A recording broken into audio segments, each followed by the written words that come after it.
this is amazing. It was clash heads again.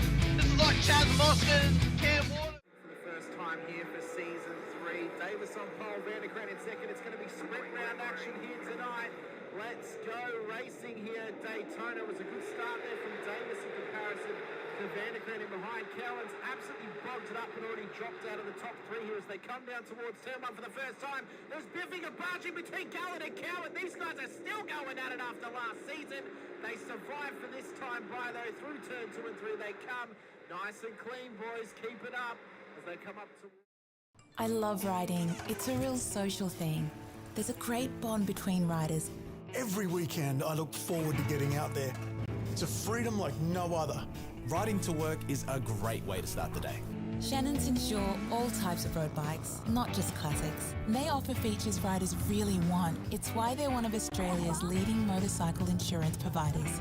Whatever you ride, Whatever you ride, Whatever you ride, ride with Shannons. Call 134646 for a quote. Through turn 1, it was a horrible start from De Bono, who's absolutely bogged it up and gets eaten alive by Dixon and Gowans as they come on through. Through turn 1 they come, and they all spread out around in towards the first sector of the Silverstone circuit. They look all right at the moment. Okay, there's already been a car spun round. That's Jordan Ferguson offline.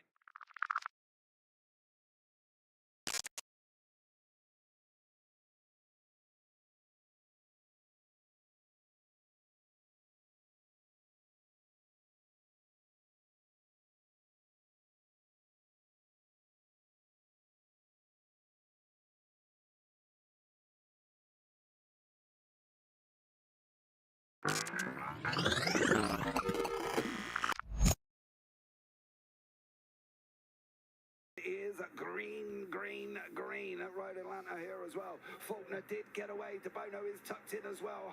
Unfortunately, Houghton is on that outside line. De Bono does want to turn it to turns. He's got the job. De Bono's overtaken. Now can he get Ben Faulkner up through turns 2 and 3? They go round the right-hander, dropping down the hill. Faulkner's out in front. De Bono second. Houghton third. Ratcliffe in fourth. No real dramas going into turn 1. We've always had a few cars. They're all special. The T-Bird. Oh, that's mine. The Combi for when we want to get away. The XR8. It's going to be a classic.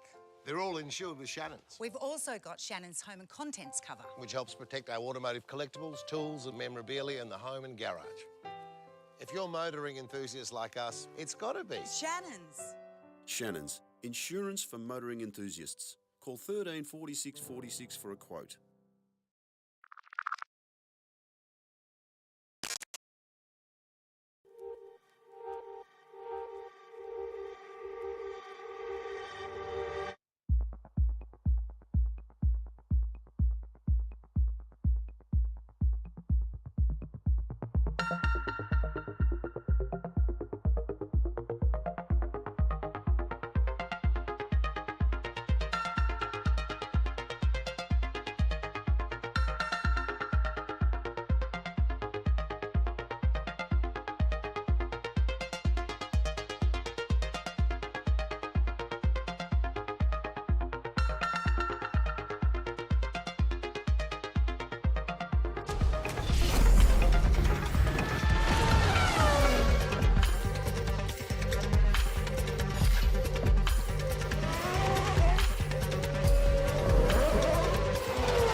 amazing. It was clash heads again.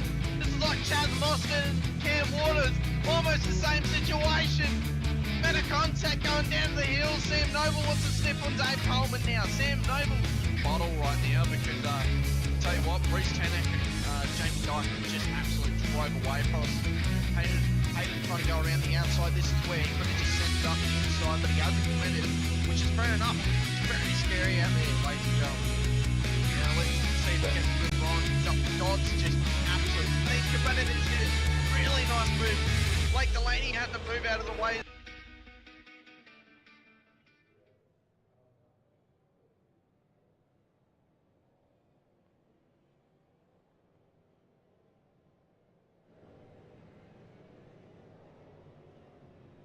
Good evening, good morning, good afternoon, ladies and gentlemen, and welcome back to the Warren & Brown Tools V8 Supercars series here this evening for round 4 of season 2 of 2025. We start tonight's broadcast a little bit early on a somber note in memory of Brad Anderson's father.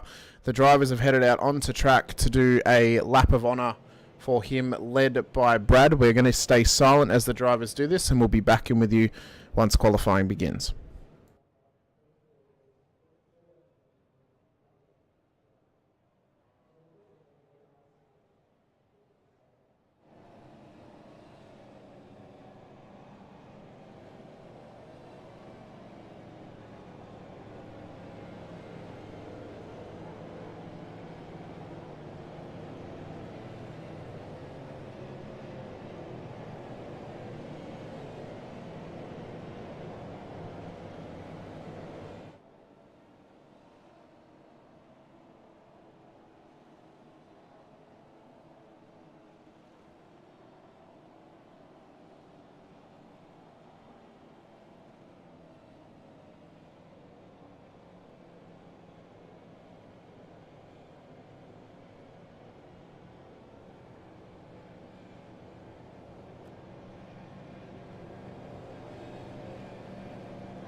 In memoriam of Shane Peter Fox, we dedicate tonight's races to him here at Daytona this evening. I'm your commentator tonight, though, Hamish Munro, joined once again by Steve Sinkovic alongside Sinker. Big night of racing to come, a night race here this evening at Daytona, where the drivers are going to have to be contesting with obviously the draft train and the battles that can happen on the infield as well. The last time we were here, we ended up with a very, very spicy and controversial finish between Scott Gamble, Darren Lobb and Rehan Leonage. And this split two field has been highly contested all season thus far. I think tonight we're going to be in for another belter once again.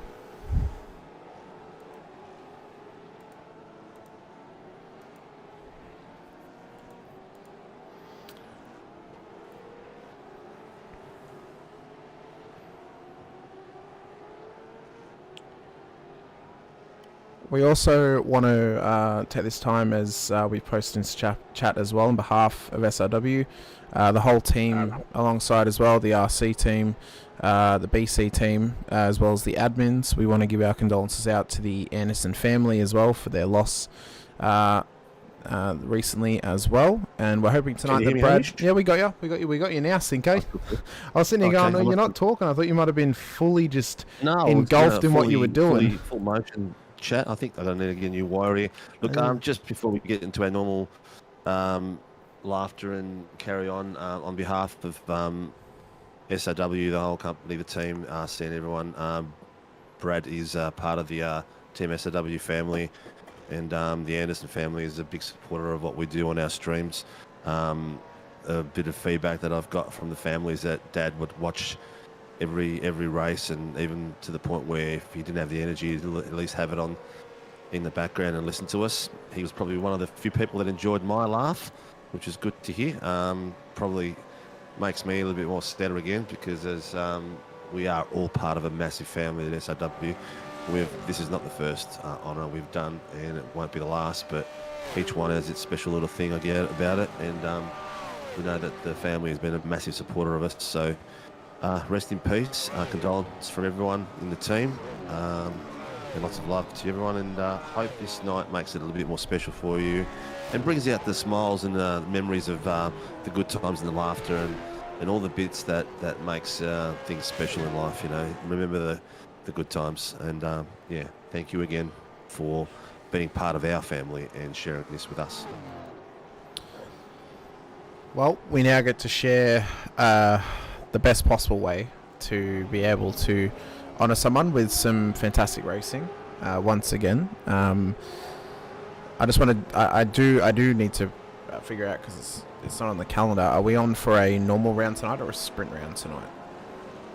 Tonight we are on a 40-minute race, okay. So we'll do the 15-minute qualies, which will be an open quali till the last car leaves the track after that 15-minute ticker. Yep. And then we're in a 14-minute race. Yep. I will put, I think I've got my Ninja on. Can you see my Ninja, Hamish? I can indeed. Excellent. Well, let's get some smiles on the dials and let's have some fun. The way people love to remember all these sort of moments. And Sinker unfortunately has dropped again due to his internet, so hopefully he can get that sorted and back qualifying first. Oh, Sinker, you're blinking in and out here with us. Are you good? Yeah, can you hear me? I got you now. Nah, it's either your microphone or your internet's blinking in and out. I'm not sure. What's your connection like on your Discord? I think I've just got it up a little bit too high on the dial. I'll just turn it down a little bit on my end. But yeah, let's already Healy is setting a great little cracker out there with a 1:47.6. Great field of drivers out there tonight. So are we going to see everyone setting a time? That's going to be a key. It's not going to be an easy track. I think it's easy to get a time in. It's hard to find that little bit of pace if you don't know the little nuances of how you can find pace here. It's a track where you can get up to speed, but to find that little bit more pace in it, it's difficult without knowing the secrets to how you can then get the most out of the lap time as well. It could also be setup dependent too. A couple of big things we do have to talk about, though, coming into tonight's event. Of course, we're post round 3 now, so finalising the first 3 rounds worth of classification changes. So Jack Alesi has been demoted down to split 2 to the AM class, just to give him a better opportunity to race around drivers who are probably a little bit closer to his pace and maybe his racecraft as well. He has gone to the top at this stage, but remember, he was right at the back of the split 1 field, so he was always going to be in between, but this will now give him a chance to battle some guys. Since we did put Will Buchanan up to split 1 back after round 1, we thought it was appropriate. Well, we could drop one person down, and that has become Jack Alesi. A couple of drivers have also been reclassified within split 2. Craig Healy has become an amateur, as well as Brad Wall. They've also become amateurs. Both of them have become amateur drivers as well from the rookie class. Again, just to rebalance the field a little bit and try and make it as fair as possible throughout the field. It doesn't change the championship standings at all, because the field's actually scored from first to last. So it just means that they get resituated within their new class, wherever that might be. So that's one of the very few intelligent things I've done to make sure that everyone can get one out of how many, Sinker? One out of how many? You learn to win by making many fails, Hamish, and that's a lesson in life, mate. If you haven't failed a few times, you're not going to have some good victories either. You're not trying hard enough if you don't fail, I suppose. This is true. Well, good old Hamilton says, if you're not spinning off the edge of a corner, you're not pushing it to the edge. Well, not just that. To go cross sports for a second here, Wayne Gretzky used to say you miss 100% of the shots you don't take, so you've got to have a crack every time, at least. What a legend he was too. Oh, he was.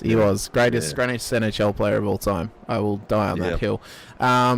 Big news coming in this week as well. Just quickly, Singo, releasing today the news. Season 3 of iRacing, Tailem Bend is releasing onto the iRacing service, so we get another Australian circuit.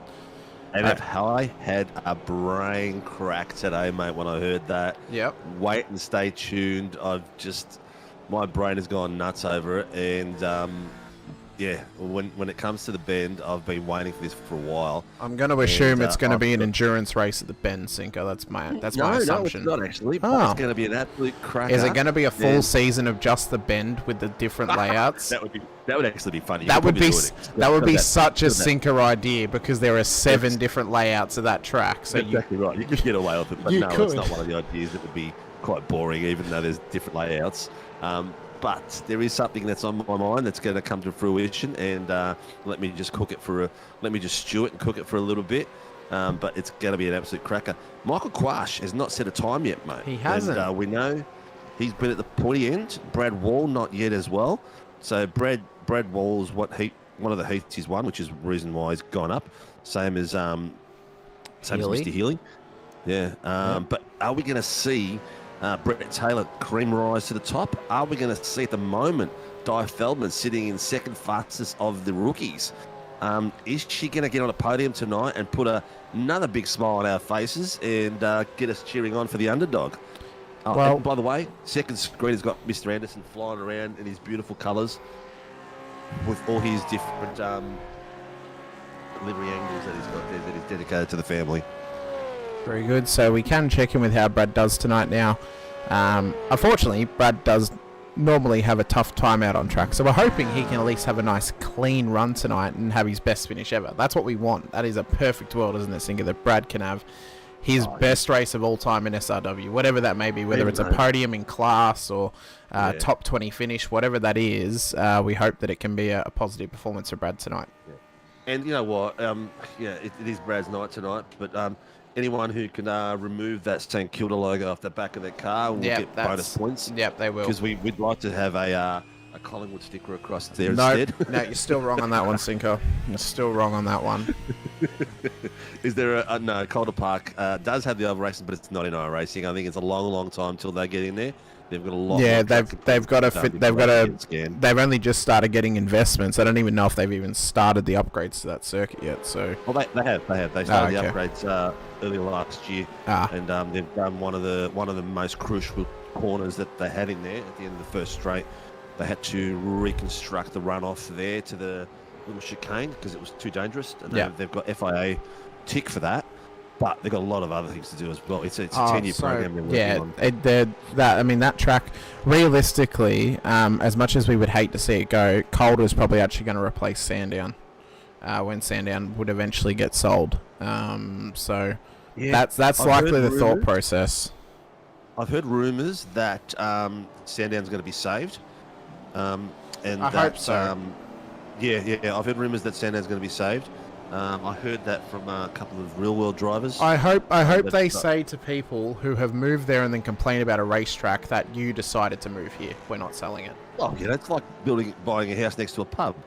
Exactly. Do you expect it to be quiet? Do you expect people not to wee on your fence? You back onto a racetrack. Did you expect them to not go racing? Yeah, exactly. But anyway, that's life. What's your pick tonight, mate? We've got a few guys that we can see can rise to the cream at the top. Like there's, like anyone, like even Bartucci could be up there tonight. It's Russell Uren. He's already showing some good pace at the moment. So it could be a surprise tonight. For Bartucci, it's going to come down to where his head's at because he was very flustered the last 2 weeks. It's really going to depend where that head's at coming into this race. Would not be surprised at all if we saw Ray Oliver take a win. Again, this guy's got cracking pace, and I would say if he gets a win, he's probably going to get reclassified to the AMs if that does happen. Because we can't really go 3 rounds in a row with an AM winning and then claim, well, the third one won, but he doesn't get reclassified. So that's likely where it would be looked at. I'm excited to see what Jack Alesi can do now. He would, currently he'd be starting further up the field than what he was in Split 1, so that gives him a new opportunity. But again, he's a little bit unproven because he has had some just poor personal racecraft in terms of actually being running off track and stuff like that. Be good to see if Tommy DeWitt and Russell Uren can work together. WKMP teammates, Reg James and John Van Ray further back as well. Of course, Dave Baldock's in the chat with us. How you going, Baldock? Saying that Reg is going for a big one tonight. He wants to try and lap John Van Ray at least twice. So we'll see if that happens. Well, I don't know. Van Ray hasn't set a lap yet. Neither is Kurt Normanson. So they're still probably maybe getting a coffee or a Red Bull in, whichever their fire is in the belly for the pre-race. But we are down to the last 2.5 minutes of qualifying. And at the moment, we've got Jack Alesi at the 1:47.3, followed 3 tenths behind by Craig Healy, Dave Arney, Ray Oliver, Scotty Weston, Dan Bartucci, Muddy Hughes, Tommy DeWitt, Russell Uren, Daniel Clutterbuck, and Michael Quast has just popped up in 11th. So a very, very fast front end of the track. We're still seeing Ray Oliver, who is a rookie, got himself up the pointy end, so he's doing a great job. He is indeed. Kurt Normanson has finally set a lap as well. He's gone P14 with a 1:48.76. A little bit of time to find if he wants to get that ARTT Revolution E-Racing car inside of the top 10.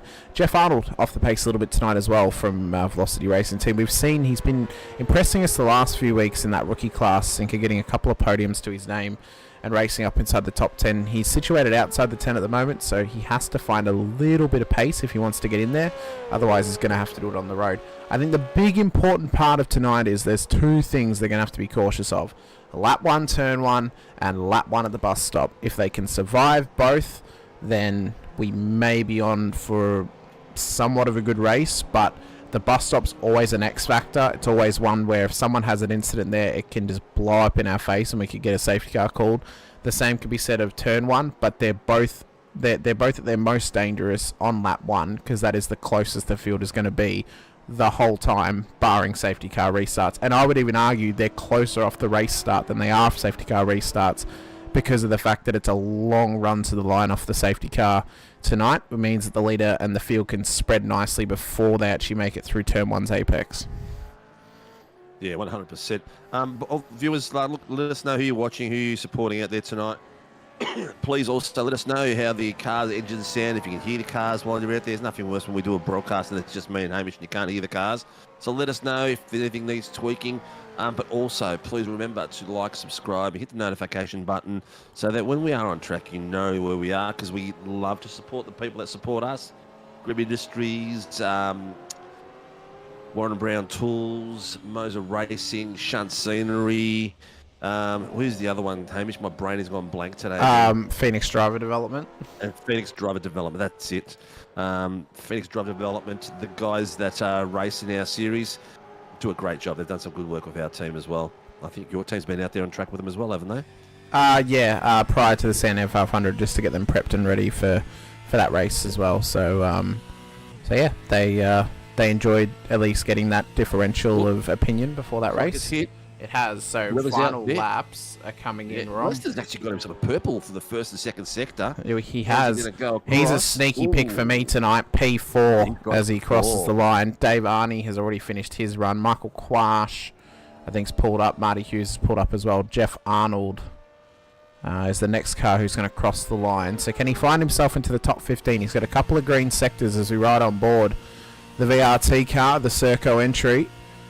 Can Arnold put this thing inside of the top 15 as he crosses the line? Has he gone any better? He has, and it's P15. Great effort from him. Alan Mazzaroli next up.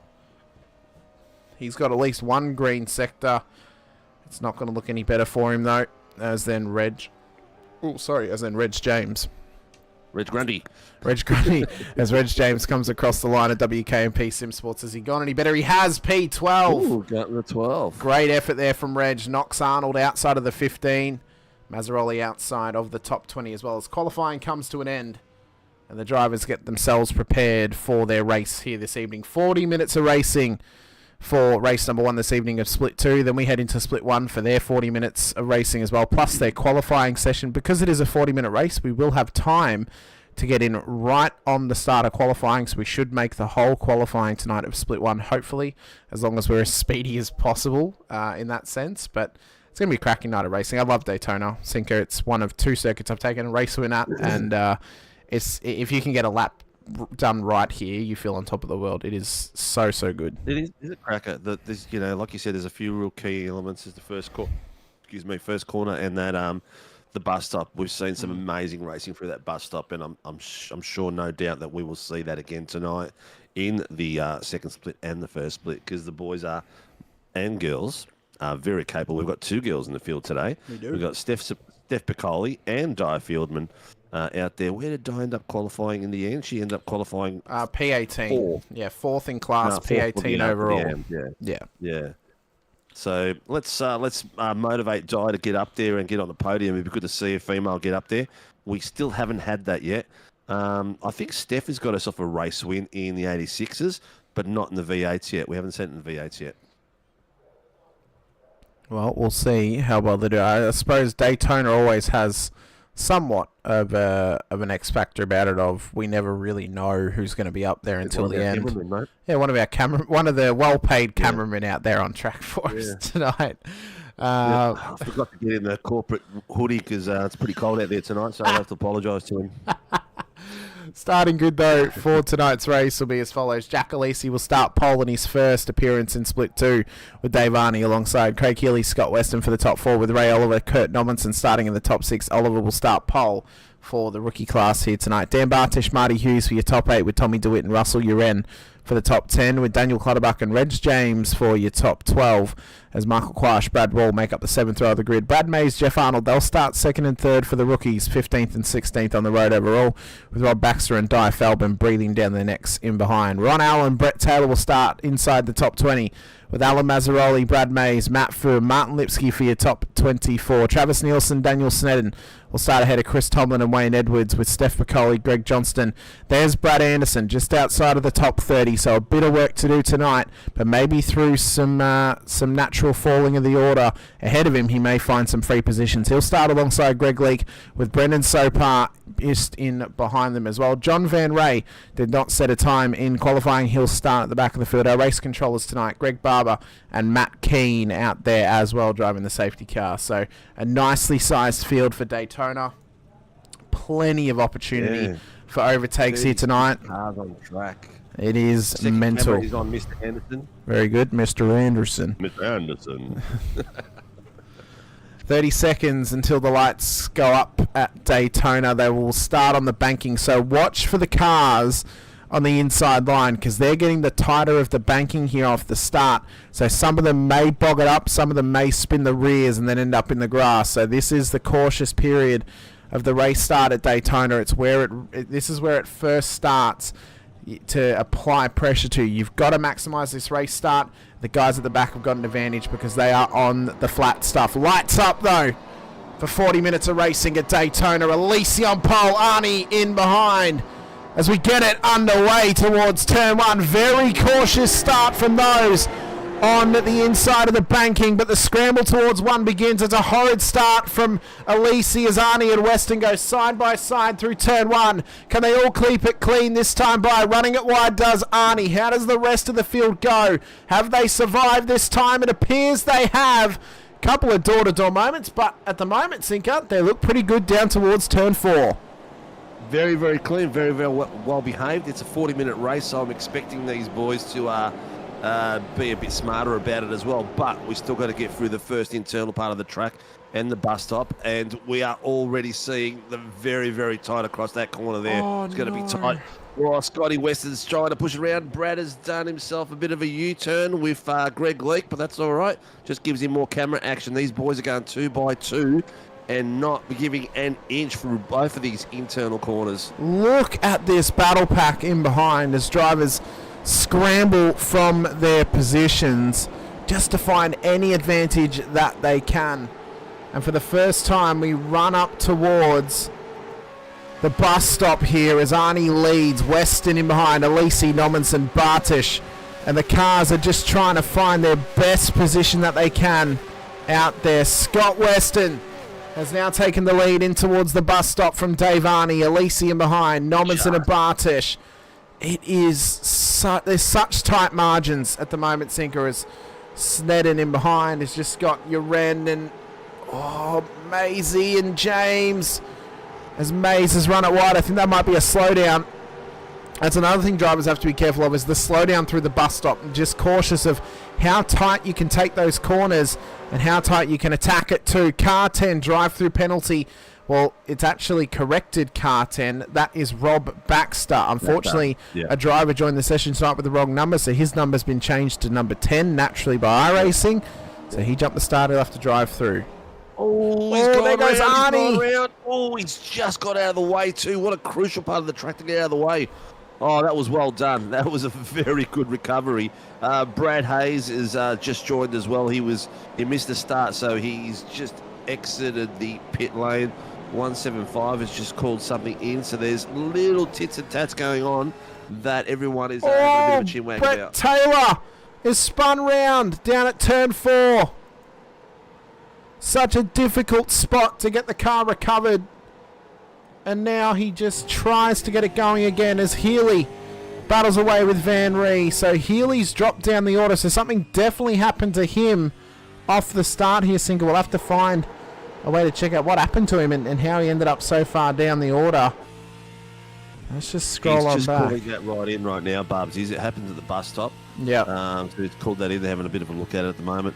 I'm not sure who he was involved with, but there's a few boys, Baxter and Leakey and Matthew Pugh are down the back there. Dropped 16.5 places. The biggest mover so far is Daniel Snedden. He's up 15 places already, so having an absolute cracker. So there was Mazzaroli going around down at turn 4. Yep, just overcooked it. Yep, and then following him through from that was Brad Anderson and Greg Leake. So how have they ended up? Leakey, you put it a little bit too far. I mean, surely Leakey got the memo that car was untouchable tonight. I mean, he was going for the St Kilda flag. He was. And then this was Healy. Oh, he looked like he lost it on his own. And then he tried to that's a horrid rejoin. He's just stopped it in time. He slid all the way through. That was well done, man. That could have been really bad. That was almost a stinker moment. It could have been absolutely horrid from him. And then this was Maisie down at the bus stop. So this is why he had that slowdown. He had to straight line the whole thing. He just was not confident under brakes. Did not get the thing pulled up in time. And then he had to try and limp that thing back around to get rid of that slowdown. And then as well for Piccoli back in the series tonight. Steph, what is that entry to the corner? I think she's missed the brake marker completely. Yeah, but that was lucky there wasn't contact there. I don't know if if brake markers exist in that sense, but fair enough. And this was Taylor down at turn 4 as well. There's been some action while we've been on replay. Oh, again, it was contact from a driver just putting the nose up a little bit too far. Same corner. And that's showing maybe just a lack of experience at this track and knowing when you can and can't go for moves. Guy Feldman in 3rd place with 3 seconds behind of Brad Mays. And then again, just happening with Ron Allen as well. All going through that corner then. It's a lot of drivers, and I mean, it's like turn 4 is tough. It's a tough corner, but it takes track knowledge to know when you can and can't go for a move up the inside there. Like you cannot just put your nose in and expect the other car to see you. It's a tightening corner, so you've got to be alongside before the braking zone. Yeah, we do. I'm not quite sure who it is. So yeah, I'm not sure who it is as well. I've heard someone call it in. So they are monitoring it at the moment. So Weston leads the way. Normanson, Elise on the podium at the moment. Bartish in behind them. Ray Oliver leads for the rookie class at the moment. It's Reg James. It's Reg James who's blinking. I've just seen him drop down the order again. Yep, I can see him flopping down. Yeah. Look at that, 3 wide just there for the chicane. You've got to be careful with the chicane. It's not that easy, man. You've got to just be that little bit smart about it. It's easy to say no when you're passing opportunities car as someone who's raced here in a top class in a multi-class race before, but even in the supercar, you've got to line up your passes. You can't just go for it at the last minute because you're not racing guys who are in a slower class than you. They're in the same car that is just as fast. You're not going to get it done easily, so you have to earn it, and you have to try and be patient when you make the move. So desperation moves are never going to work, and it's not worked out for car 996, who's got a drive-through penalty for that contact on lap 2 with Brett Taylor. So Matt Fu. Yep. Yeah. So I would expect a similar penalty to come the way possibly of Greg Leake for the move with Brad Anderson, and that happened on lap 1, quite possibly. Possibly. Myself. 996. Yeah, so they're just calling that one out on the radio. So they're giving us the heads up before they actually hand it out. Yeah, they are. But Miss Feldman, I'm going to take the camera down the bottom there, keep Brad off there for a bit so the family can see what other drivers are doing as well, and see how she's going, because we all love to cheer on Miss Feldman. She is having a battle there. Oh, she's just dropped off the back of him, off Mazzaroli. She's sitting now in 3rd place, but got it comfortably done. Going to give some camera time as well anyway. Because Scott Weston. Sorry to interrupt. His run up wide at turn 1. So he's now dropped below Jack Alisi and Kurt Normanson, who leads the way. The cheers come from the chat from Revolution E-Racing as Kurt now leads his first lap of the race tonight. This could be a good opportunity for him. So he might be a sneaky pick because he's had some phenomenal performances thus far this season, and week in and week out, Kurt is getting better and better in this supercar. He is, mate. He is. He's one of the boys that we sort of noticed as a big improver. But he's just got to get consistent. That's his key. Get the consistent. Here's Di on the bottom there, and she's got Reg James in behind. Reg James chasing her down, and she's chasing down Alan Mazzaroli. She was right up behind him, but she had a bit of a incident there where she had to back off a little bit. But there's a big bottleneck there behind Daniel Calderbuck. You've got Sneddon, Wall, Hughes, Uren, Quash, Mazzaroli, and then Dive following them, a second and a half behind. Yeah, Daniel Sneddon just in front of a little battle pack of Brad Wall, Marty Hughes, Uren, and Quash as well. He'd love to catch up to his teammate, Normanson. Great games from Sneddon thus far tonight, up 18 positions through all the chaos in this race, Sinker, and inside of the top 10 now. This is a great run from Sneddon. He'll hopefully wanting to be trying to push his way further forward, maybe get this car into the top 5. Yeah. Well, John Van Ray's up 13 places. The other big mover, he's Chris Tomlin, who is seen getting better and better at the moment as well. He's up 9 places and putting the pressure on Martin Lipsky.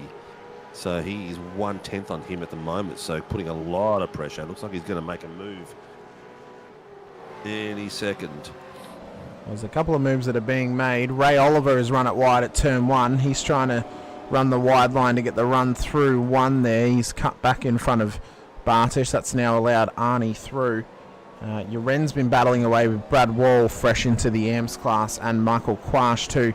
He's now hot on the heels of Daniel Snedden, and this battle could really heat up quite quickly between P9 and P8 of Uren and Snedden here.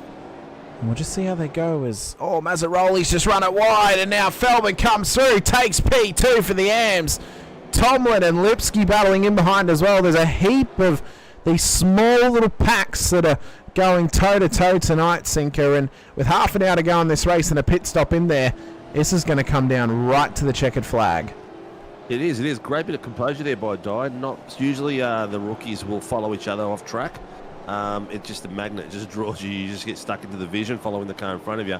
And she did really well to not follow and to get out of there. And now she's got herself 1.5 seconds away from Reg James, and Alan Mazzaroli is another second behind him, so she's doing really well second.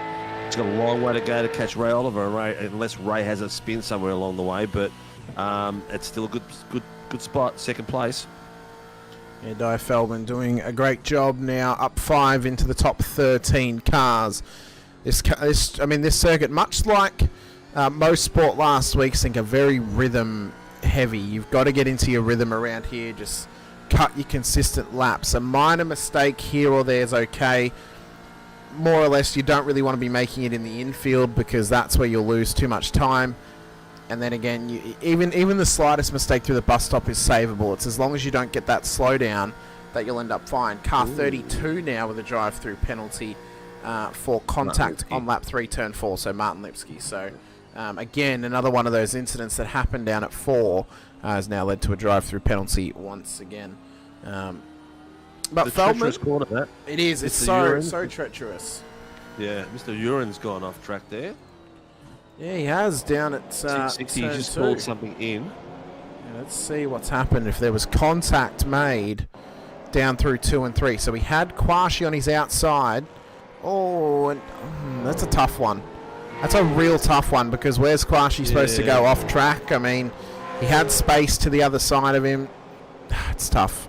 We'll leave it up to RC. That'll be one for them to break down and really come to a determination of. But you're in now. There, that's for sure. Yeah. Tell you what, though, Marty Hughes in front of his car looks very second-hand. He has got Di Feldman chasing him down at the moment. So he must have had a few little incidents here and there, but he looks like someone's hot waxed the front of his nose off. It's just whooshka and bits and pieces hanging off. Yeah, just trying to keep it going at the moment. Maybe he's got little maybe nanobots on the front of it with hot glue guns, just pulling that thing back together if he can.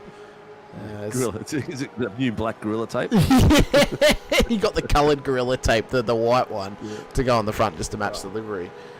So, I tell you what, that was a great bit of work there by Tommy DeWitt. Under brakes, taking a nice clean corner, especially with pressure on behind him from... or was that Tomlin? Sorry, that was Tomlin getting past, but that took a good little to and fro from them. Racing room given, a lot of racing respect as well, and that's what has to come at Daytona. Is you need to rely on your opponent to give you racing respect. If they're not going to when you go for a move, then it's going to end in tears for both of you, especially at the bus stop. Oh my God, that is a late time. That is a slowdown for Tommy DeWitt, and that is an off track and into the burnout area that he's now going to have to recover from. So maybe a little bit too hot. Very lucky there was a good run-off spot there, and he didn't run off onto the grass and straight into the wall. It was good as well that he lucky. Turned around and actually rejoined back to turn 1. If he'd actually kept going and gone out the other side, he would have actually copped a disqualification from iRacing for illegally cutting the circuit. So that's... Di Feldman in the bottom screen is actually putting pressure on Marty Hughes at the moment. And Marty's car is looking second-hand. I'm not sure if he's losing pace due to the spreaded nose of his car, but she is putting on some good pace, and she's about 5/10 faster in the last lap as well. Nommensen and Alisi battling for the lead into the bus stop. Alisi down the inside takes the lead from Nommensen. So now he looks to fight his way forward as best he can, but Nommensen does not want to let him run away with it just yet.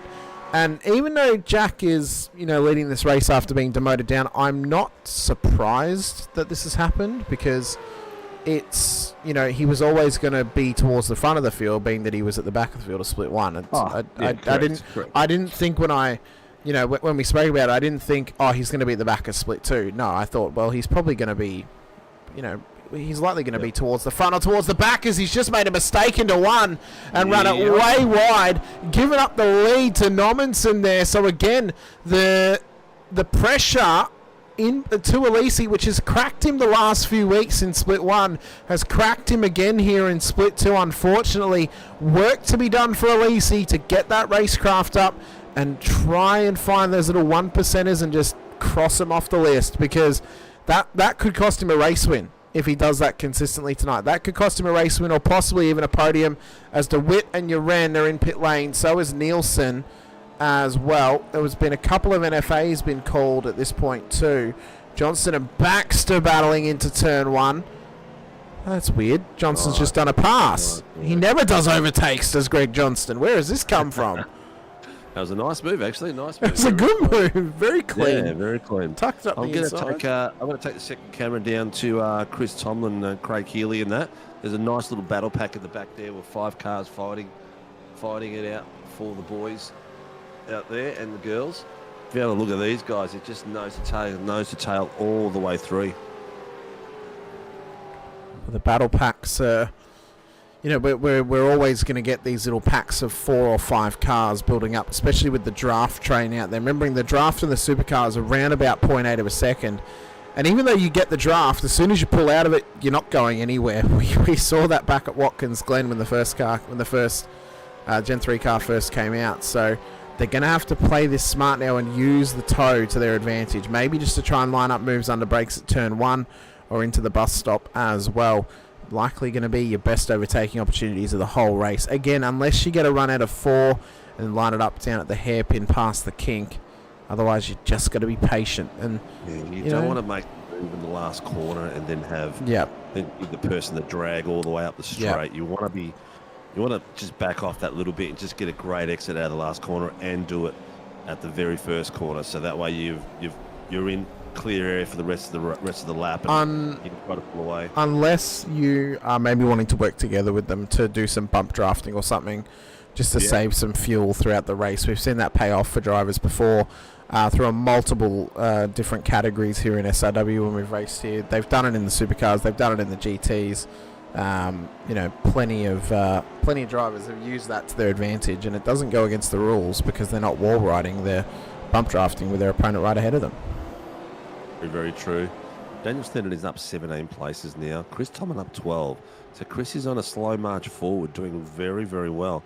He is. Di Feldman has got second pretty much sewn up. She has got 7 seconds to Alan Mazzaroli, who's in 3rd place.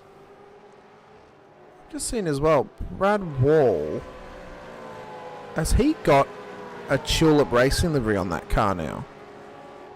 A what? Is he now racing? Has he got the same livery as Mazzaroli and Lipsky? Is he racing with Martin Lipsky's team? Because remember, he had the Green Eye Monster car last week.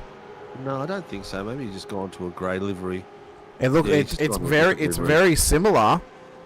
It is very similar. It's probably a standard livery. He's not racing with them. He would have told me. I spoke to him this afternoon. Okay, because it is legitimately the same livery, just without the sponsors on it. Very interesting. So Sneddon, who started off well, has now just started to drop off the back of the pack ahead of him. Is now under pressure from Brad Wall. Dan Bartish as well is now dropped position to Quashi. Marty Hughes is into pit lane. So possibly taking his pit stop to get that car fixed. Oh, Sneddon runs it wide. Wall locks it up in behind him as well. Wasn't prepared for that. Yeah, he wasn't prepared for the car in front of him to slow down that much. He had the momentum coming through. But unfortunately, they were both on the same race line. Stuff happens when you go racing, doesn't it? So Hughes is in. Bartish is now tucked up nicely behind Michael Quash. New livery on that car this weekend. Who is off the road? It's Brad Hayes. Yep, down Brad there. Hayes. He's just been requested to tow. He's been given permission to tow. So it looks like it's starting. Yeah. Marty Hughes is in. Wayne Edwards is in. So we're at the halfway mark, so we're at 19 minutes, lap 11. It looks like it's starting to go. Geez, the boys are going a bit wide down the bottom screen there. Oh, Who was that? Was that? Was Brendan Sopar? Or has he pulled over just to let the traffic pass? Yes.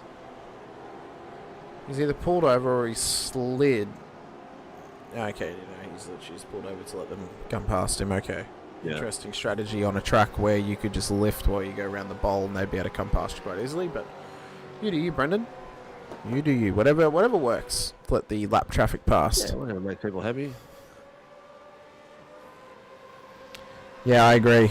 These guys fighting for spots when groups are too far ahead or wasting time should be working together to catch up. Is that right? The thing is, it's so critical for points, and what you're seeing from 14th place onwards is. I think the point is we're halfway through the race, so they're battling for positions. They're giving up time. That's fine, but they're giving up opportunities to get points further up the field if they would actually use the toe smartly and drag them forward. So well, you're looking at, like, say for instance, Di Feldman's position she's in. All right, so the pits are all starting to go through now. She's 6 seconds behind Daniel Snedden. Ooh. Ray Oliver's off the road. He crossed the front of Jack Alisi's car down there. Taylor just called something in. Yep, and it might have... Oh, no, it wouldn't have been Ray Oliver's rejoin, so... I'm unsure what rep part, unless it was Van Ree. 5-0, lap 12. So Wall, Allen, Mazzaroli, and Lipsky are all in pit lanes. Let's see this here. So Taylor's come through turn 1. He's run it wide. Van Ree's come past. Well, he hasn't hit him. So that makes me think... Or is it when Jeff Arnold came past him? Because he was already... Oh, wait, no, I think it was this. I think it was all of this, actually. Let's have a look.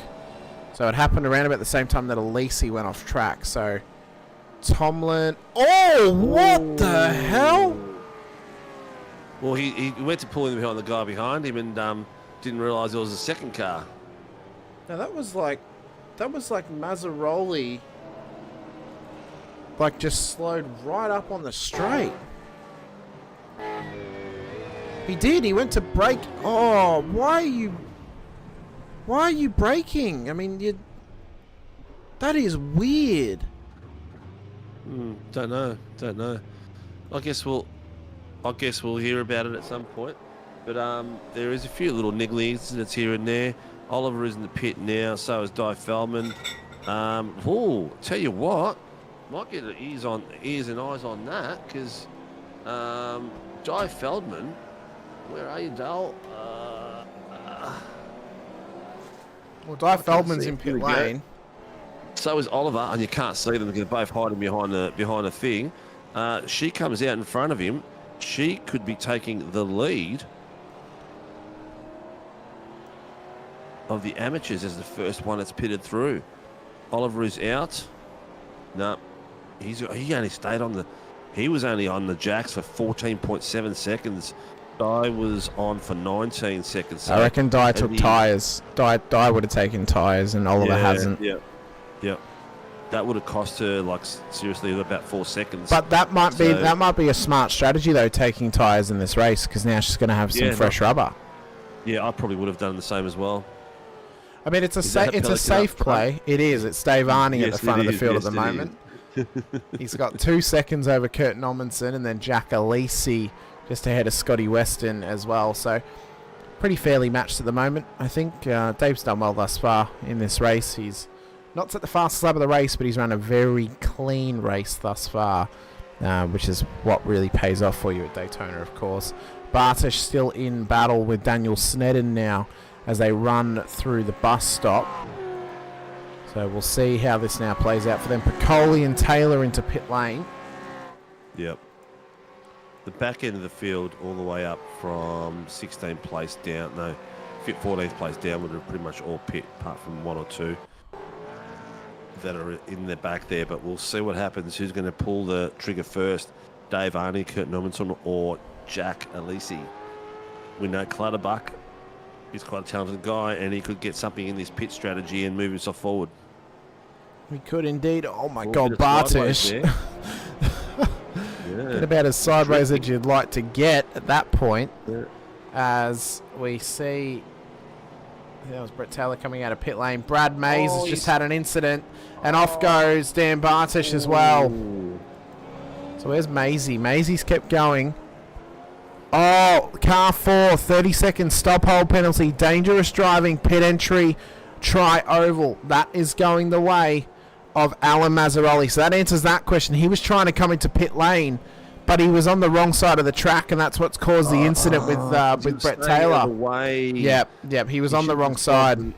He should have just gone for the next lap. Yeah, I mean that was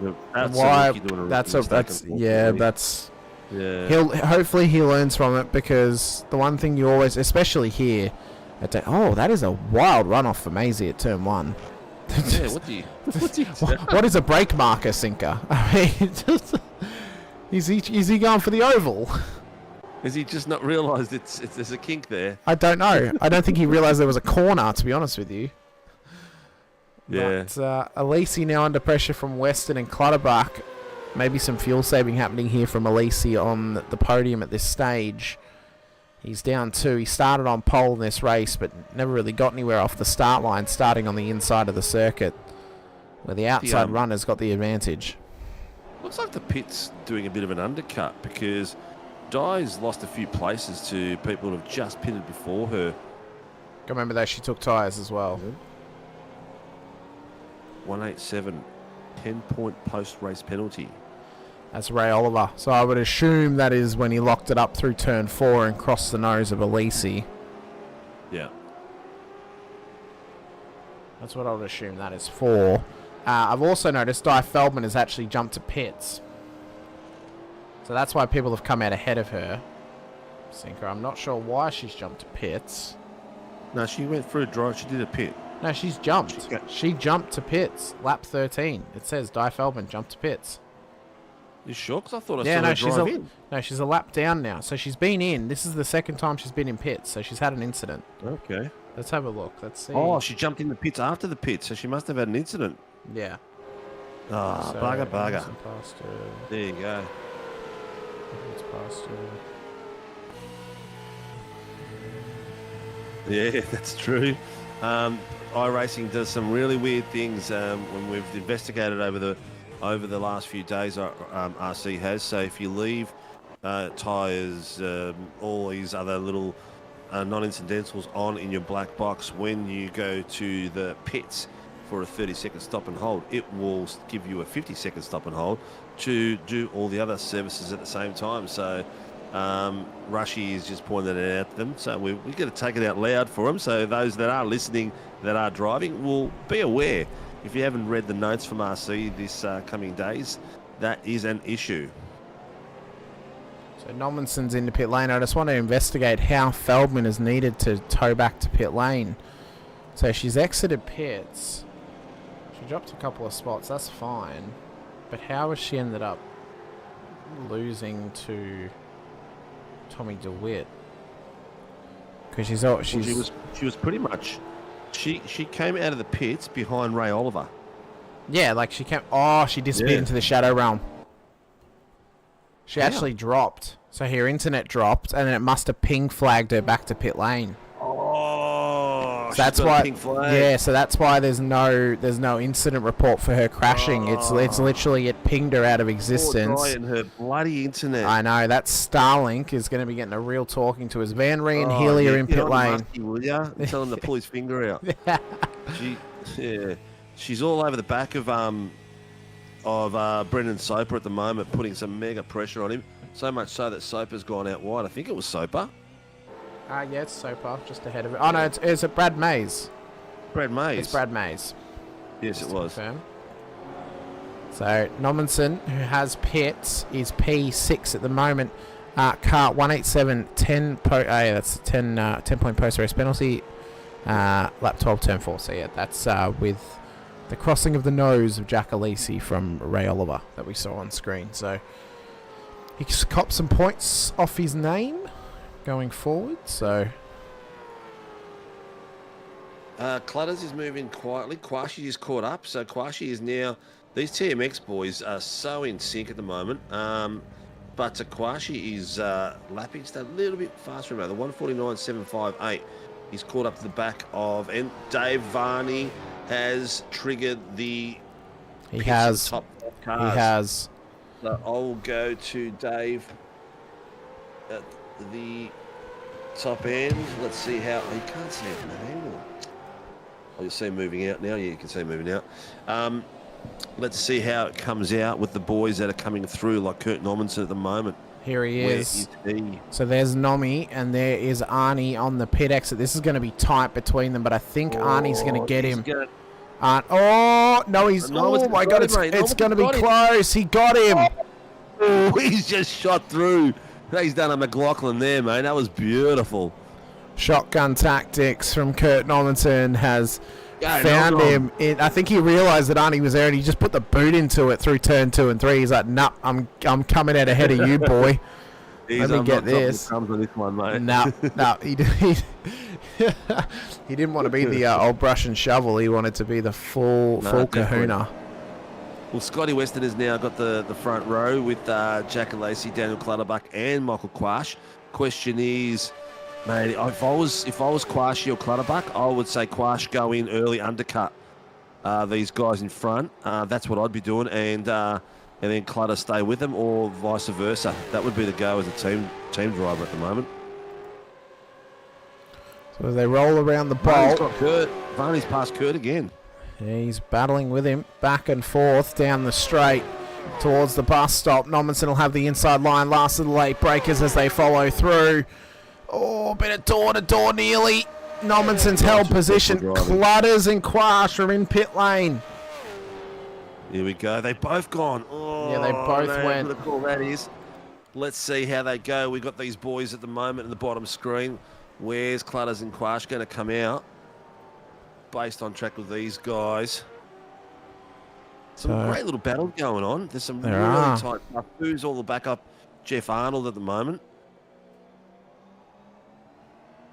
So as these guys come past, they've jumped Clutters and Quashy in pit lane. So is this now the corrected battle for the lead? Arnie and Normanson.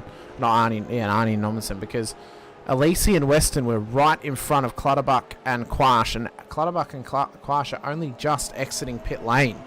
Yeah, Normanson also took a very short stop, 6.5 seconds on that stop. Very, very short. I would assume some drivers have actually not calced fuel, and they've just put in an amount. We'll say they've just done an amount that they think will get them to the end, because I reckon Normanson has actually calced fuel here. Because if he's done 6.5 seconds, he's 4 seconds less than Arnie on this pit stop strategy. So Arnie and the rest of them are taking tyres, and he hasn't. No, because tyres takes 20 seconds. Is it? Okay. Yeah. So if a stop is shorter than 20 seconds, it means that they could not have possibly taken tyres. It's only been fuel. So they need... oh, wait. No, yeah, no, it is 10 seconds, sorry, because... it's 2.3 litres per second that gets filled, and it's 20 litres that covers the tyres. So I reckon all of them have taken tyres then, if they've done 10 seconds. Yep. Alesi's in, so we'll see how this now plays out for Jack Alesi, who is into pit lane, as Scott Weston continues on into the lead. Dave Arney has got a 1.5 second lead over Kurt Normanson. In behind him, those older tyres may start to pay against him here in this race. Alesi is not even in the pit box. He now is, so he's going to drop well and truly below Normanson and Arnie. So going long has not paid off for Alesi, but he's gone without tyres on this stop. So he's not taken the tyres for the final run home of 6 minutes. But unfortunately, he's got about a 7-second gap to Kurt Normanson. So he really gave up some time there, Sinker, by battling with Weston for so long. Big time, big time. This has opened it up there. Weston's got to see how he goes and comes back in. So Clutters and Quash have not made no impact with their pits going in that little bit earlier. Probably should have gone around the same time as Varney and Kurt Well, I think the issue is they both took tyres as well, so they gave up the 4 seconds. If they hadn't have given up the 4 seconds to take tyres, they would have been ahead of Alesi, but they've got fresher rubber, so they can chase him down now. Yeah, exactly. Let's see if this fresher rubber is going to do them any good, and will the old rubber keep deteriorating and lose more? They often say you shouldn't use old rubbers; it's unsafe. So yeah, the first corner and into the bus stop is going to be a key. Those hard braking points are going to be massive. So when does Scott Weston come in? Does he come in on this lap? Or can he go another? All the way to the He's end? coming in. No, he can't go all the way to the end. Did not bump draft nearly enough to save enough to go all the way. So he's in for his stop in this race. So in comes Weston. Dave Arney will take the lead of the race, but will Nommensen pass Weston across this stop? I think the math says yes at the moment. It's about 2.5 seconds for Nommensen to Arney. Weston's only just he's only just in the box, so Nommensen's well and truly got him. Does Alesi get him as well? Oh no, Alesi's not going to get him. He's not got him. It's actually, it might be just as tight as what Arney and Weston were. Alesi's gotten past. Oh, Clutters might get him. Clutters is there too. He has gotten him. And I've noticed that Weston took tyres. Quash. No, he stayed ahead of Quash. He's ahead of Quash. But they're having to traverse the lap traffic of Stephanie Piccoli at the moment. Give us some space, guys. Yeah, it's all right to get past it, but give us some space. So trying to get the fastest lap, the 1:48.064. He pushed hard to get up there. So fresh tyres for Clutters, hot on the heels of Alesi. I don't think this podium's faster than anyone else. That is amazing. And I don't think this podium is decided just yet, Sinker. No, I think we've got just over 3 minutes left, and Clutters in the back of Alesi, and Clutters is really smashing him at the moment. He is. He's hounding the back of Alesi's car and getting hot on the heels. So does he maybe wait for the final lap run? So, Reg James, who was given the clear to continue running, has now been told to return the pits to check connection issues. So those connection issues have continued on, and he's been informed by race control to return to pit lane and sort those out. Tough break for him with 3 minutes to go. That's likely going to be race over. Yeah, Dave Varney is on the bottom screen. That's not Dave Varney on the bottom screen. That's Scotty Weston. I'll go to Dave Varney. Got to pick the right driver, Cinco. I mean, like, just, is it so hard? I changed it. I changed it. Dave Varney, the Pelicans are in the front spot at the moment, passing some of the back markers at this point. But Clutters is putting some mega. But look, this is where the good tyres are coming into effect. See that? Yep. And this is gonna pay out now. Where if he can get alongside him before the kink, he's going to be able to send it around the outside. Yeah, he's going to. Don't pass too early. No, he's going to wait. He's going to wait until he may wait until the bus stop even. He can't he can't get alongside yet. Little wiggle. So now he's probably going to wait till the bus stop. It'll then be 1 lap to go. But unfortunately for Alesi, he's not going to have the tyres to hang with him through the infield. No, so look at that. Oh, it is. He's got to get in front of him before the infield. That's exactly right. Yeah. He's got to get ahead of Alesi, pretty much through the bus stop here. So he's going to get the toe off the. So, he needs this exit perfection. Sliding. He needs it to perfection. Little wiggle from Alesi. That's as good as it gets for Clutters. So now hold that inside tyre on the yellow line and just hold the inside. Get that toe. Get it hot onto the back of Jack Alesi down to the bus stop if you can. I think he's a little bit too far away to maybe go for it this time, but he might go for it on the final lap. He's going to sit right behind him through the bus stop and may go for this at turn 1. Oh, the pressure on Alesi! The pressure on Alesi! Yeah, that was some great driving, great pressure put on then, and it was the bus stop was a good choice there because you saw the rear end just skip out, especially when he took onto the first corner. He was wiggling all the way through. There's Weston as well. Go, yeehaw. There's Weston as well on the outside line to the old tyres of cost Jack Alesi. Quite possibly a podium here tonight. It's not going to cost him a top 5 as the white flag is flown Weston's trying to get this job done. There's a little bit more lap traffic of Brad Anderson just ahead of them. How apropos to catch him on the final lap. The nice thing to do would be don't put him a lap down. Make him do one final lap.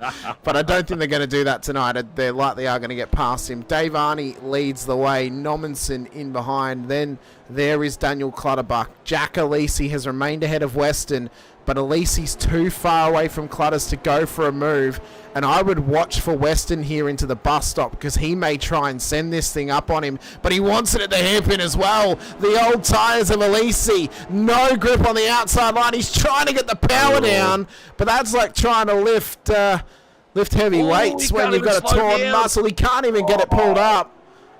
That was close. Alesi nearly went in the back of him then. That's how bad he shot his tyres are.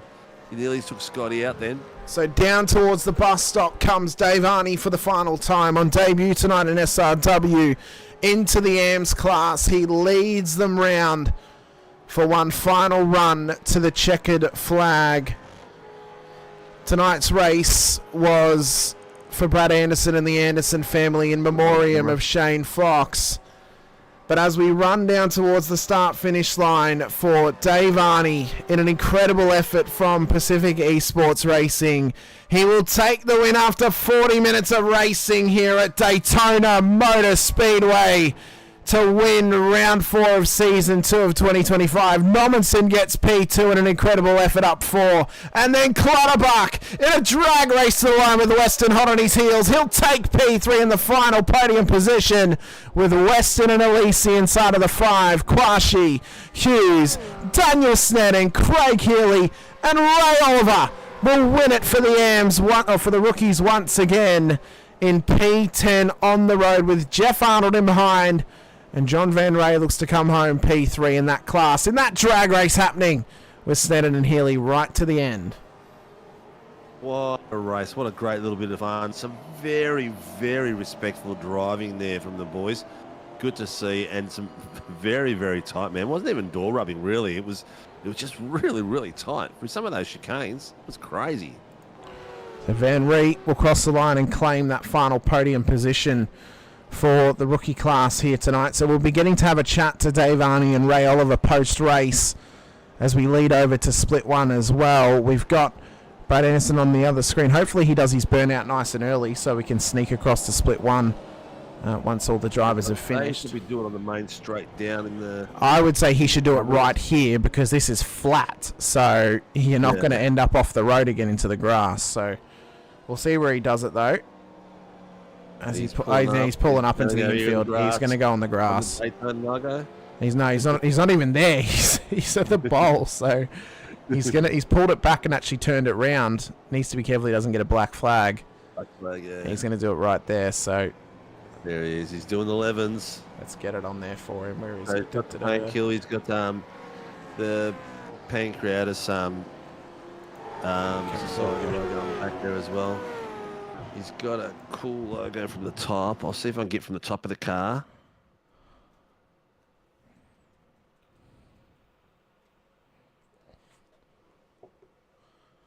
So we'll get our provisional race results up to quickly run through them before we jump over to split 1. There it is. Dave Arney takes the win here for PER tonight ahead of Kurt Nommensen, Daniel Clutterbuck, Scott Weston, Jack Alesi for the top 5, Michael Quash, Marty Hughes, Daniel Sneddon and Craig Healy. Ray Oliver then makes up the top 10, wins it for the rookies ahead of Jeff Arnold. Ron Allen, Brad Wall, Chris Tomlin, Tommy DeWitt for the top 15, Dan Bartish. And then John Van Ray made up the podium for the amateurs ahead of his teammate Russell Uren with Rob Baxter for our top 19 cars on the road. With Brad Mays, Martin Lipsky, Travis Nielsen, Wayne Edwards, Greg Johnson, Brett Taylor for the top 25, Matt Fu, Brad Anderson, Di Feldman, Stephanie Piccoli, and then Brendan Sopar, Alan Mazzaroli, Reg James at the back of the field, Brad Hayes 13 laps down in the end, with Leakey down there too. Too many people are coming to have conversations with us once again. Unfortunately, the Clutters and Nommensen, they don't get a chat because they didn't win.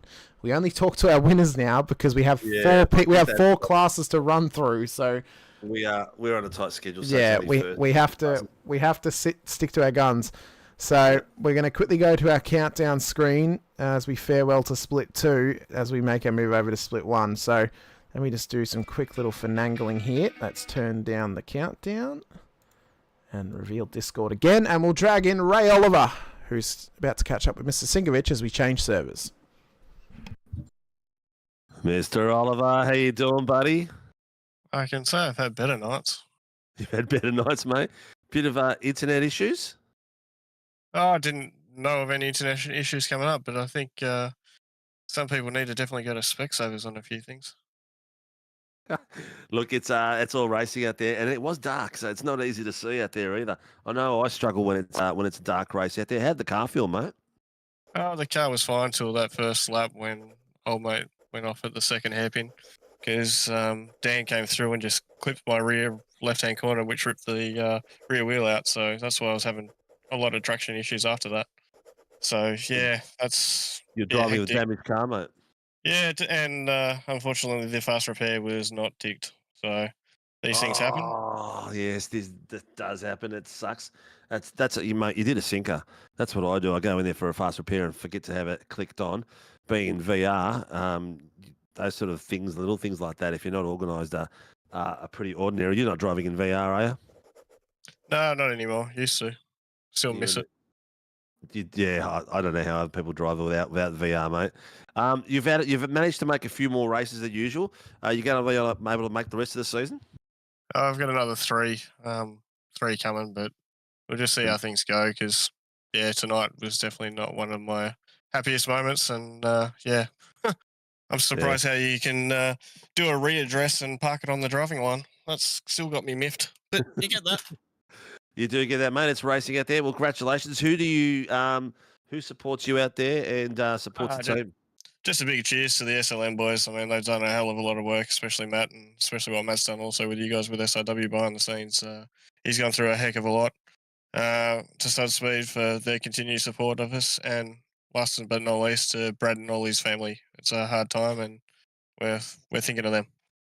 Heart goes out to them. Thank you very much for the condolences, mate. Well, congratulations, mate, and hope to see you out there on track and smiling next time. Oh, you never know. That's all right, Ray. Just blame Sheafy for forgetting it. How did you know that? Andrew told us in the chat. Yeah. No, it's just one of those things. I mean, it happens. We all have those moments. Tonight's one of those things. I mean, I did fly in after getting up at 2:30 yesterday afternoon and did work and flew straight back home. So, yeah, 36 hours is never good. Send him back to the apprentice room. Oh, mate, I think he needs to go to somewhere else, the dungeon. I thought you were ready to kick him out of the team. I'm about to say he only just joined us. I don't know if the guys where he came from want him back yet or not. There you go. I think we might replace him with a chimp from the zoo. Thank you, mate. Lovely. We're going to start calling him. What was that chimp on TV? Oh, I can't remember now. I can't remember now. I will remember during the course of the show. Who we got next, mate? Who was the man? Mr. Arnie, Mr. Dave Arnie of PR on debut tonight. Mr. Arnie, congratulations, a race win next to your name at Daytona for the AM class this evening. Bloody cow, he wanted to put you in the rookies, and I went over his head and I'm like, no, Dave is not a rookie. Dave is an AM. Even though he has got a low I rating, it just means that he's a league merchant, and you're proving it tonight, mate. Congratulations, hell of an effort though, and what a way to start your tenure here in SRW. Yeah, thanks, Hamish. It's nice to finally be in here having a chat to you. It's been a while. Been a bit of a hard slog the last couple of months. Finally landed the helicopter in the comms box, which is good to see. That's it. Yeah, very true. Yeah, it's nice to get a bit of confidence back, and I've sort of struggled a little bit probably the last couple of months with different things, and it certainly sort of takes a bit of a toll on you, but that was good. This car felt good tonight? Yeah, surprisingly, I only pitted because I think it was Kurt pitted. That's the only reason I sort of came in. Everything was fine. The tyres were sort of looking after themselves pretty well, so I didn't want to get the undercut too badly, but he ended up getting me anyway. So. Well, it was a great fight all the way through between yourself and Normanson and the other boys that were at the pointy end for a while. What was the challenges like around some of those braking points with tyres starting to go off before the pit stop?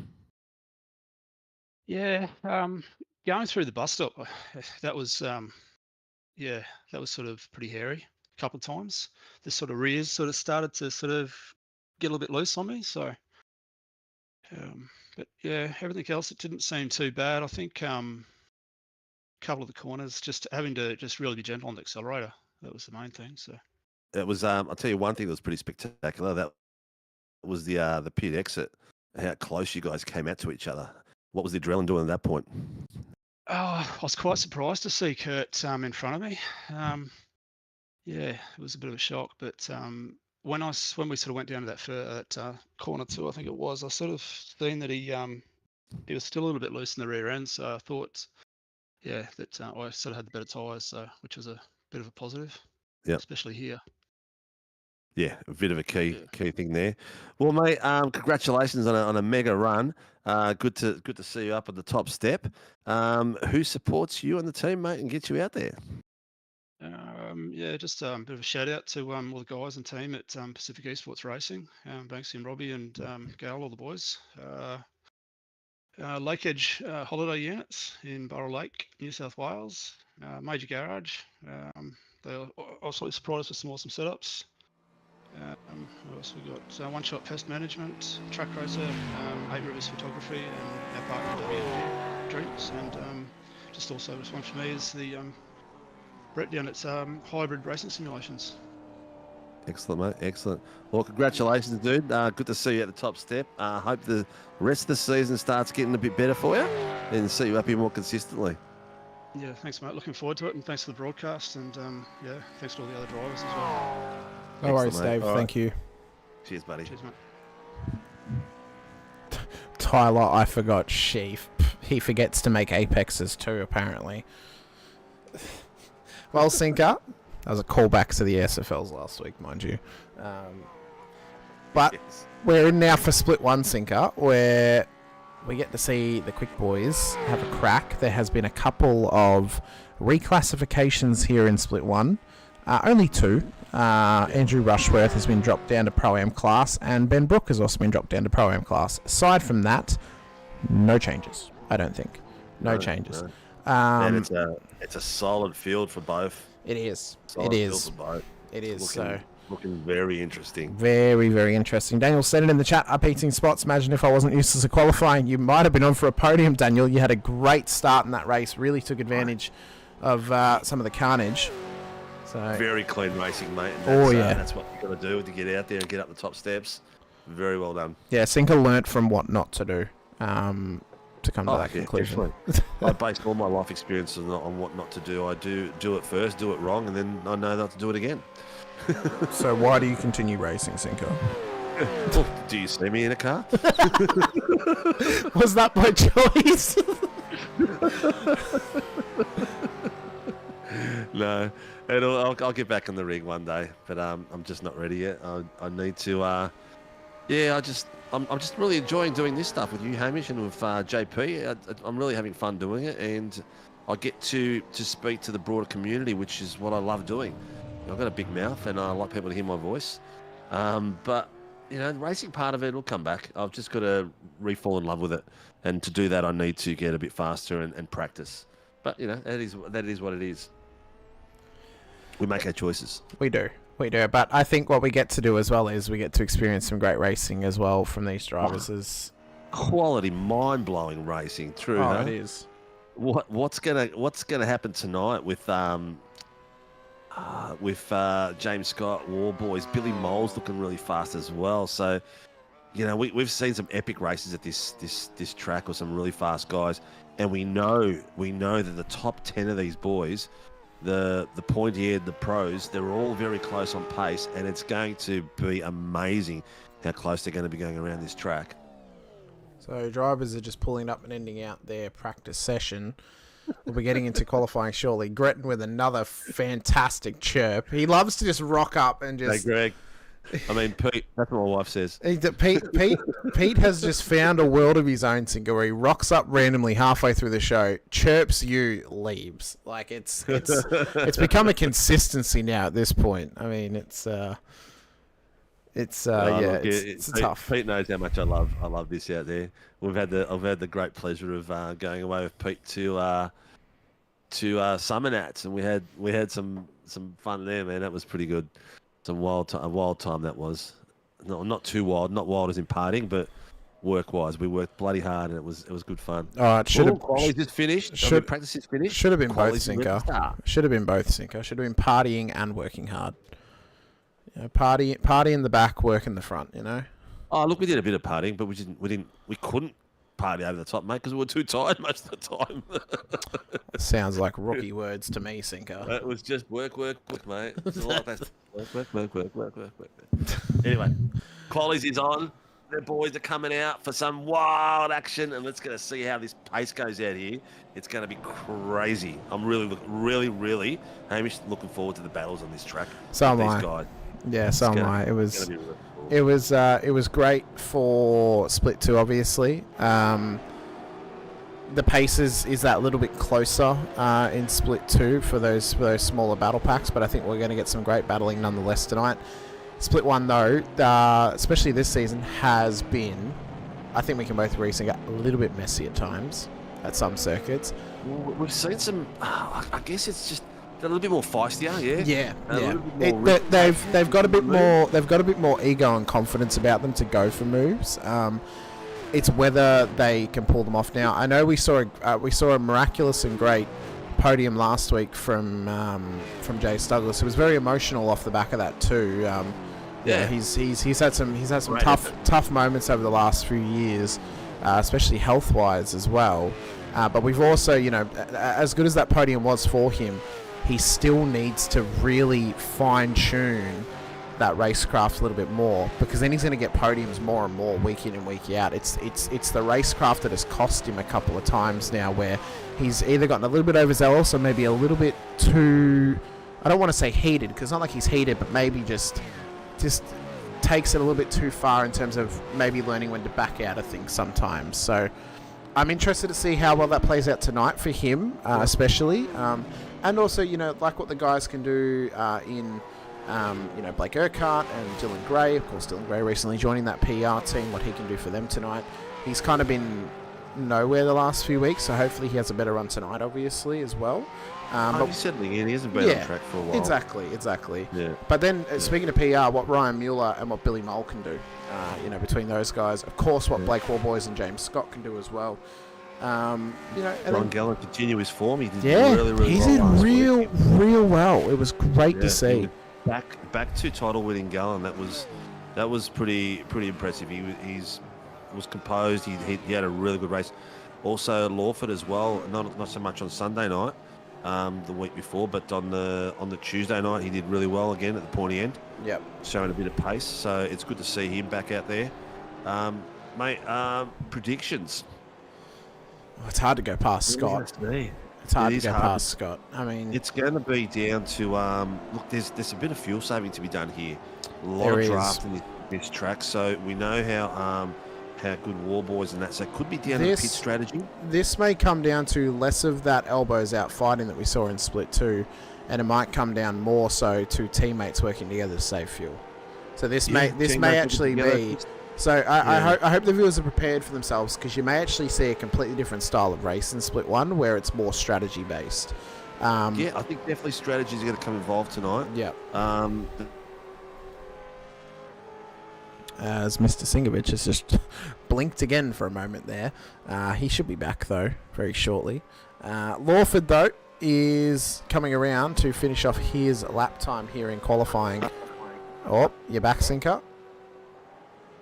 Quite yet. He's not quite back yet. We'll see. Yep, it is coming in the update, Pete. The bend is coming in the iRacing update for Season 3. You're back, Sinker? Can you hear me? Yeah, got you now. Very good. You just dropped there again. I think I need to get a new DXL cable for this. I've been trying to get one in, but we'll get there. Yes, it's going to be great. Pete, I am the Southern Aurora as far as the train that goes all the way up the the East Coast. I'm as loud as that thing, and you've had that firsthand with the boys. So, majority of drivers getting their first laps in. Gretton is happy that the bend is coming into iRacing next season. It was only scanned last year, so it gives me hope that it gives me hope. Well, it's a quick turnaround, but they do say for permanent race circuits, it can take them as little as 3 months to do permanent race circuits. Street circuits are a little bit harder, obviously, because you only have so much time to scan the track. So, and putting grass around the edges isn't that hard. Yeah. With the street circuit, you've got to build the actual city that surrounds it. So yeah, correct. I would say Adelaide, maybe season 1, because I know that season 4 they're on target to get us Mexico City and Miami. So I would say Adelaide, maybe season 1. It's going to be great. It's either way. iRacing. If iRacing could just get some of their back end stuff sorted, it would be even better. But to the new tracks is good because it brings out the drivers, gives them that little bit of extra pep in their step, knowing there's something new's out there, not just the same old. Let's do Red Bull. Let's do Silverstone. Fuji, all the rest, Hockenheim. Like this is a bit more variety. Out of the 4 tracks you just listed, I only dislike one of them, Cinco. There you go. I only dislike Silverstone. I love Red Bull. I like Fuji, and I love Hockenheim. It's got its place. It's got tradition. It's like Bathurst. Yeah, it's like a lot of people don't like driving Bathurst, but we'll drive it because it's an epic track. Yeah. So to just quickly answer Pete's prompt that he's just put in there. There's probably 3 Aussie tracks scanned and in the works. So, the bend will be ready. So we'll have the bend. Still to come is Adelaide, Pukekohe, and then SMP. They have scanned SMP. So there are 3 more on the way for Australia and New Zealand. The next one that's probably likely going to come is going to be most likely the SMP or Adelaide, more than likely. Imagine if we could run a mirror V8 Supercar series with actual tracks. Well, I mean, then we need tracks like Simmons Plains, Wanneroo, Ipswich. A lot more. But can you imagine if iRacing did something like that, which is, you think it's a premier series in Australia. All those tracks, as far as it should be done, though. If Indy series, they likely would. If they can get the deal with Supercars and they can get all the circuits, then I see no reason as to why they couldn't do the weekend before the Supercars event. They have the same track for the same distance. I'd say it wouldn't be a deal issue at the moment because they've worked really hard developing this car together. So it'd be more a matter of if they can get the track scanned and stuff like that. Yeah, whether it's worth their efforts or not. Australian population of sim races is only a tip in the ocean compared to the rest of the world. Nathan, there have been talks that SMP has been scanned. There have been talks that it has been scanned at this point. Yeah. They were apparently there at round 1 scanning SMP. Steph McCauley, good luck Team Apex, and Andrew Rushworth. So James Scott is coming up towards the line on 2 purple, so he looks to go faster again this lap as he comes through the bus stop. He's got 2 oranges and 2 purples to his name at this point. But Blake Warboys is on 2 purples and 2 greens. He's on 2 purples and 2 greens at the moment, and he has a tow. I believe... No, it's not from his teammate. Who's he getting that tow by? Oh, is it right? It's Ryan Mueller. Yeah. He's got a great tow. Look at how much he's creeping up on him through there. So James Scott, with some session bests, is about to cross the line just ahead of Blake Warboys. But Warboys has got the tow with 2 purples next to his name. Scott goes 145.8. Warboys goes, thank you, sir. I'll get the tow, and I'll go 145.5. Yep, drop the mic, go back to the pits. Pretty much, yeah. Just straight line, turn 1, and end up in the in the record books at the top of the timesheets. That was a cracker. That was actually a big cracker. Actually, that's what we need. Speaking about record books, I need someone that will admin the V8s with Cowie that will go out and dig out all the historical data and put some history together because I want that for all series. The boys in the 86s are starting to do that now too. And we'll get some. That is a deep hole to dig, Cinco. Yeah, I hope you're providing them with it. I hope you're providing them with an excavator. I reckon it'd be right up there for Harry Dodds to do, mate. He'd be great at it. Oh, I don't know. Anyway, why isn't Dodgy here? He doesn't do Tuesdays. He doesn't do Tuesdays. He does Sundays. That's right, because he's got foosball. Yeah, football. He's got the indoor Australian football. netball. No, he's got indoor football. So Euro football. No, he's got footy. No, real footy. Is it today? AFL rules. Oh, because I know he plays AFL. I thought he was also playing indoor as well. No, I made that bit up. Oh. Dylan Gray's got a bit of an off track. He's gone to the pits. So we've got some sensational times at the moment. Blake Wallboys 1:45.577, 3/10 behind. 3/10 behind the 1:45.87 is James Scott. Billy Moles in the 46s with Dylan Gray, Troy Stonestreet, Angus Lawford, Ryan Mueller, Greg Sharp and Will Morgan and Travis Dudley round out your top 10. That is all the pros apart from Alan Dawson that are in the top 10. So the splits have worked beautifully. Yeah, it's if Banksy and Dawson get a time and end up in the top 11, then we have somehow perfectly split one. So, you know, I mean, this split should be... He is out on track. Dawson's just gone out on track as well. This is the split that should be perfectly split because it is literally pros and pro-ams. Split 2 is it's rookies and AMs, so it's everyone's an amateur, but it's like how much of an amateur are you in comparison to your contenders? So it's yeah. That's just reminded me. Window banners. Well, I know that some drivers have done that, but I've got get the drivers to do it. Give them a banner and be like, put it on your car. Yeah, I think we'll do that this week. Yeah. We go. Warboys is going out for another go. He looks like he's got Stoney coming in behind him. So he's probably trying to give... I think he's probably going to try and give double toe to Stone Street and Mole. Well, they are doing a team thing. It'd be crazy not to do the team thing out here. Because of the massive impact the toe has. Yep. So watch as well for the bump draft on this outlap as well. So they may bump draft this. Right. If they can get this right, Warboys leading these guys, they could lock out top James 3 Scott. spots. Yeah, they could lock him out. Which then, well, the problem is for Warboys because he's on pole. He's going to be in the Jack Alesi scenario where he's on the inside of the bowl and struggling to get this thing off the line. So James Scott in P2 may not be in such a bad scenario if he remains P2. If he ends up P3, that's going to be a struggle. If he goes to P4, then he's basically going to be in the same scenario he is right now in P2. Where sandwiched. Yeah, but at least the boys can spread wide and not let him through and give Blake a few laps or a lap of breathing space. So Warboys is going to... This is going to be a final run scenario now. They're probably going to have 2 laps in them based on the time left. They put the foot down out of the bus stop and the run begins for Blake Warboys to be the leading car of Billy Mole and Troy Stonestreet to try and get them to the line and get them up ahead of James Scott and for Stonestreet to get ahead of Ryan Mueller and Dylan Gray. So we'll sit on board with Mole for this lap as he follows Stonestreet around, and we'll see where they end up at the end of their second to last run in qualifying.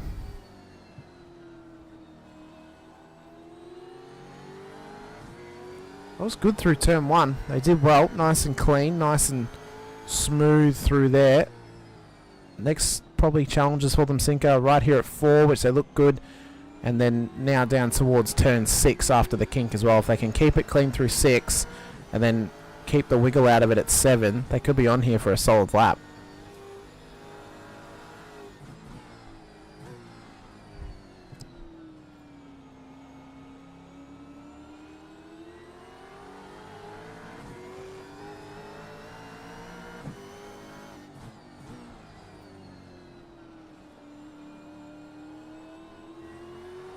As they enter the bolt, let's see the kind of slipstream that Billy Mole is getting from Troy Stonestreet. I think Stonestreet's probably too far away from Blake Warboys at the moment to get the slipstream off him. So that may not be helping him at the moment. Peter Pavlik's on all green, so he looks to go better as he will cross the line in just a moment's notice. Through the bus stop though for the WKMP Sim Sports entries. James Scott is not out on track at the moment, so he will not get another lap in qualifying. Neither is Ryan Mueller or Dylan Gray. And now for the final run to the line for Billy Mole. He's hot on the heels of Troy Stone Street. The bump drafting begins to the start-finish line. Is it going to help them for their run here? Warboys has gone purple in the third sector here, so he's got some great pace. Stone Street is faster in 3 sectors. Mole's faster in 3 sectors as well as they cross the line. What's the lap time? It's a 1:45.9 for Mole. It's P3. Stone Street moves up to P5. They pull out, and that is the end of their qualifying runs here at Daytona.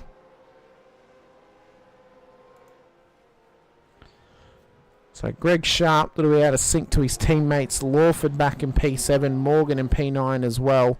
Gallen, Rushworth, Urquhart, Pavlovic further back in the field. Have we still got your sinker?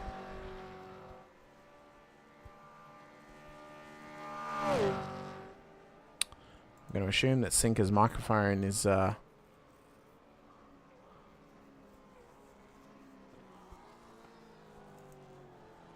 had an incident possibly with his microphone, so we'll see when he comes back with this as well.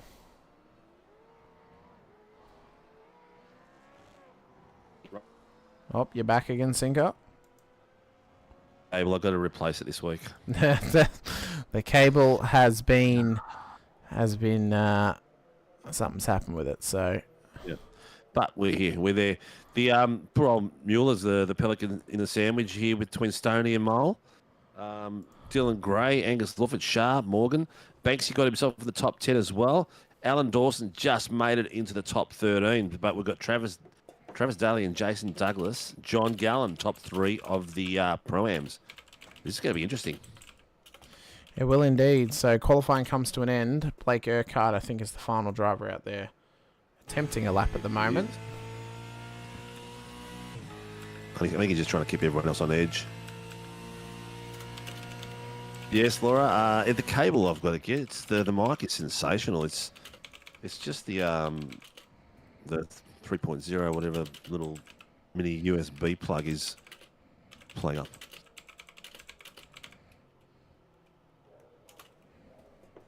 Alrighty. That's the last of the spinners around here. We've got 47 seconds left of the qualifying session as far as the times behind the scene is. And then we're getting ready for a 40-minute... Oh, it's almost a sprint with these guys, isn't it? Every lap is full call. There's no slowing down. Yeah, unless we get a safety car, which we didn't get in split 2. I don't know if we're going to get it here in split 1. I mean, it's a nice open circuit. I don't know if we have enough cars to cause a pile up on the bowl that may then, cause carnage for a Sinker. So I don't know if we get a safety car tonight, honestly, unless there's maybe 5 cars that bomb it into the bus stop and end up in the wall. I don't know if I really see it happening. I think it might be green all the way. I think it's going to green all the way, and I think it's going to be heart in mouth moments all the way. Yeah, definitely will be. Just going to be back for a second, mate. No worries, matey. We're going to get gridded up here as well. Who supports us? Oh, of course, Sinker. We will do that. Don't you worry about that. As the grid will get lined up here tonight as well. So let's get our starting grid on screen for you very quickly, and we'll run through that before we give some love to our sponsors out there. Blake Warboys will start pole position alongside James Scott on the front row. Watch that start line, though, for how this banking can affect the start of the race. We saw it affect Jack Alisi in pole split 2. We'll see if it affects Warboys here tonight. Billy Mole, Ryan Mueller will then start second row. Troy Stone Street, Dylan Gray, Angus Lawford, Greg Sharp, William Morgan, and Stephen Banks makes up an all-pro top 10, with Trav Daly and Jace Douglas starting in the 6th row of the grid, top 2 for the Pro-Ams here this evening. Alan Dawson, John Gallen then starts top 14, with Andrew Rushworth, Blake Urquhart, Will Buchanan, Jacob Trainer, Peter Pavlovic, Mitch Noble, and Andrew Cowan at the back end of the field. Once again, our race controllers, Greg Barber, Matt Keane, out there for us here tonight. Big thank you to them. Big thank you to our series sponsors as well. Warren & Brown Tools, the title sponsors of the series, helping us get on track every Tuesday night and Sunday night too, with the Supercars action for the V8 Supercars Series of Split 1 and Split 2 and the V8 Supercars Championship on Sunday night. The Open Series for the drivers out there. Also to Moser Racing for supporting the Wednesday night Super Formula Lights Championship as well. They came on board this season, or this year I should say. They also are the title sponsor of the Australian Open Nationals, but our other series sponsors too. Shunt Scenery, Groom Industries, home of the V8 Coffee Table, which can be found on Prime Video's Top Gear Australia during the news, interviews and other studio segments as well. Spinix Driver Development, be sure to message PDD on Facebook or Rat, Laz and Rehan Leonage on Discord. They'll be sure to get you set up with a session for training and practice, as well as setups from the 2009 Ford Falcon Supercar all the way up to the Gen 3 Supercar as well. All of our series sponsors linked directly below in the stream description. As the lights go up for 40 minutes of Daytona once again. Race 2 of the evening. Split 1 boys out on track. We are underway and it's a good start from War Boys at the front of the field. The scramble begins. It's a horrid start from Greg Sharp in the background of WKMP Sim Sports. Drivers have just scrambled. Scott's been caught out on the outside line at 1. Drops all the way back to P4. Muir and Mole in behind. There's an absolute carnage fest all the way back at turn 1. Dawson's gone round. It's caught up Noble. And now drivers are just trying to find their way through if they can. We see Lawford and Dylan Gray battling. Morgan's in there too. So is Daly, Douglas, Banksy, Buchanan and Gallen. Gallen, I think, might be off the road. He is off the road. He spun round off 4, so we'll get some replays happening at the end of the lap. But War Boys leads to Mole, Mueller, Scott, Stone Street, the top 5. Gray, Lawford, Morgan, Daly and Douglas, the top 10. It's going to be a tough one. Scott's already positioned himself on the inside line there on Mueller. Not sure if he's going to make it all the way through, but he's got him on the inside line, pushing Mueller up the bank. So Mueller may have to try and go for a side draft here on the wall just to get some pace on Scott if he can. He's not able to get enough, so he'll tuck it right back in. Does he send it at the bus stop? Does he go for it under brakes? Does he have the cojones that we talk about? Bit of a blink though from Mueller. He's not willing to go for it on lap 1. Smart play from him. He just settles in now, but for War Boys, he's got a rear gunner in Billy Mole to try and hold off James Scott as best he can across the first couple of laps. Right now, I would just follow James Scott. Just follow. Just save some fuel. Follow. Keep yourself tucked in. Hit those markers, hit those points, hit those times, and off you go. There was a bit of a bog down by Travis Daly in the start, and a few guys had to pull all the way around him to get around him and not hit him to avoid him. So first lap's coming through. Biggest mover at the moment, Andrew Cowan up 4 places, Peter Pav up 4 places, Travis Daly 3, Jason Douglas 3. Fortunately for Banksy, Morgan and Sharp, they didn't get a great start. So Urquhart's trying to find a way around Greg Sharp, but you're never going to get it done down the inside at 4. We saw that not pay off for drivers in race 1 of the evening in split 2. I'm sure Urquhart's definitely not getting PTSD at the moment of the Daytona 24-hour where he had a sale of bus stop seats in his first stint of that race. That he did. He did. War Boys already sitting this timing tower alive with a 1:53.44. First lap, so he's got to do it. Plenty of time on the board. He was always going to be the fastest. So. But James Scott all the way onto Billy Mole at the moment. 107. He's got the rear quarter on it. Mole is trying to get a better line in.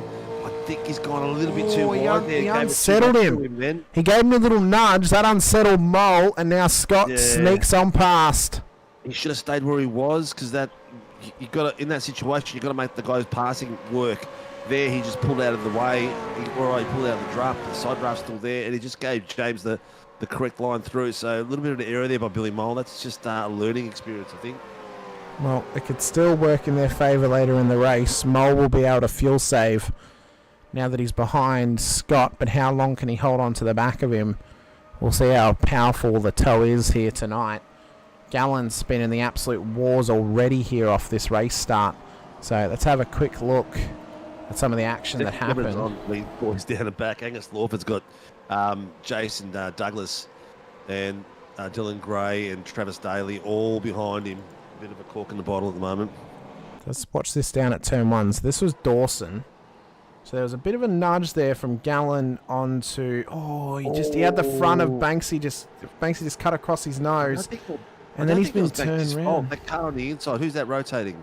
That's Dawson who's been rotated. So Dawson, let's have another look at it. Yeah. And we'll slow it The right door's down. open and Banksy come through there. It looks like Dawson's come back off the apex into the straight line. I don't think he expected Banksy in there. I'd say that might just be. He's. I don't know. He's following. I don't know if it's against Dawson. I don't think that is it'll be the a racing case. incident in the end.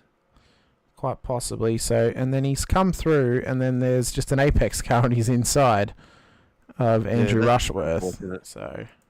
Yeah, I'd say that might end up being a racing incident in the end, because the gap was there. The door was open. But we've got Blake Warboys and James Scott. James Scott is 3 tenths behind Warboys. James Scott has just set the fastest lap, obviously, in Warboys drag for 1:46.3. So the boys are really sitting in the light. They are about 8 tenths faster than Billy Mole at the moment. So doing really well. The only ones in the 46s, everyone is in the 47s. So on board with James Scott at the moment. He'll be happy just to sit there behind Warboys, save some fuel, sit in the tow, and bide his time. Likely we'll see his massive fuel save. Big old clutch in right at turn 1. Dylan Gray's having a go at Angus Lawford. And Gray's run it way wide. Way wide at turn 1. Yeah, look, if you're gonna try that move, you got to be prepared to stop early. Drive through penalty for car 767. That is Greg Sharp for contact. Lap 1 at turn 4. And that may explain why John Gallen ended up off the road down at 4. So Sharpie on the outside line. Gallen comes through on the inside. Gap is close. Oh, he turned off. Yep, okay, that's why. Yeah, I was going to say if Gallen's come across him and squeezed him, then I don't understand why. But yeah, no, he's turned to the right and caused the contact. So that's gone the way of Greg Sharp, unfortunately for him. And unfortunately for John Gallen, who ended up off the road. Yeah. Lawford's got a great little battle pack behind him. He's doing really well on the bottom screen, showing some really good pace as well. 47.7s. With now Dylan Gray at the back. Dylan just called something in. I think Dylan just called something in, but I don't know what it was. So Cowie's been in an incident. Now, I don't know if Cowie has been involved with someone else or it was himself. Let's have a look here. This was down at, it looks to be into turn 4. So is he straight line the corner possibly and ended up, oh no, he's just rotated mid-corner. Ooh, 52 readdressing behind 099. So Dylan Gray has got a readdress to Jason Douglas. It was Jason Douglas who I heard that call from before. So I'm not sure where the infringement was, but these guys around the same sort of age group, actually former teammates too, eh? Are they? I think they were. Didn't they not both race? Oh, maybe not. I know that Jack Andrews was Dylan Gray's teammate. Oh, okay, that's why the redress is called, because he gave him a little nudge, and that nearly turned around Douglas. So a little bit of love, a little bit too much love, a bit too much love for them. So Douglas full focus to fight forward again. So Dylan Gray, I think, is still yet to give. Oh no, he hasn't redressed it yet, so he's about to redress. To Jace Douglas, as there's been an incident in the background with Will Buchanan and Will Morgan. So it's a bit of Will on Will action. Now, this readdress that's just about to happen, is that a sneaky one just before the straight to get a nice draft all the way down the straight? No, it's on the inside. No, it's that was before they've come around, so that's already happened. Yep, that's cool. So yeah, that's why they had that one. Let's see what's happened with Will Buchanan and Will Morgan, and figure out why they've put their race at Will here at turn 4. He was alongside. Yeah, Buchanan was alongside him. To be fair, that's tough. No, I'll leave that for the boys downstairs. Money shifts. Cowie shift, Cowie shift, that was a weird one. But we've seen some really, really weird ones where, I don't know, look, it's a real brake-dependent track around some of those corners. Very, very hard on the brakes. It's one of those tracks where I'd be slowly pushing the bias more and more forward. The to way get more grip into him. seeing how aggressive Cowie shifts, I doubt he would money shift. I mean, he shifts very aggressively, but very calculated. So, unless it was a double shift by mistake. Mueller's past Mole. Oh, so that battle really has started to heat up again. So the Billy rivalry Mole- continues. Billy Mole just called that in too. Interesting. James Scott. Jeez, he's right off the back of them there. Look how close these top 5 are. So it all started. We'll have a quick look at this. So it all started with this. So Billy Mole was in the tow. We'll get a better angle for you. On James Scott. So Mole's catching at a rate of knots, comes through and gets past. And then Scott tucks it back up the inside. Mole doesn't know he's there. That pushes him wide, and then through comes Mueller. So Yeah. I don't know how much is in it, but we'll see what RC say. Yeah, we'll see what RC says. But interesting thing is, they were all doing 46s and 47s. They've all dropped their pace down to 48s. The top 5 are all doing 48s now. Probably saving some fuel at this point, sitting in the tow.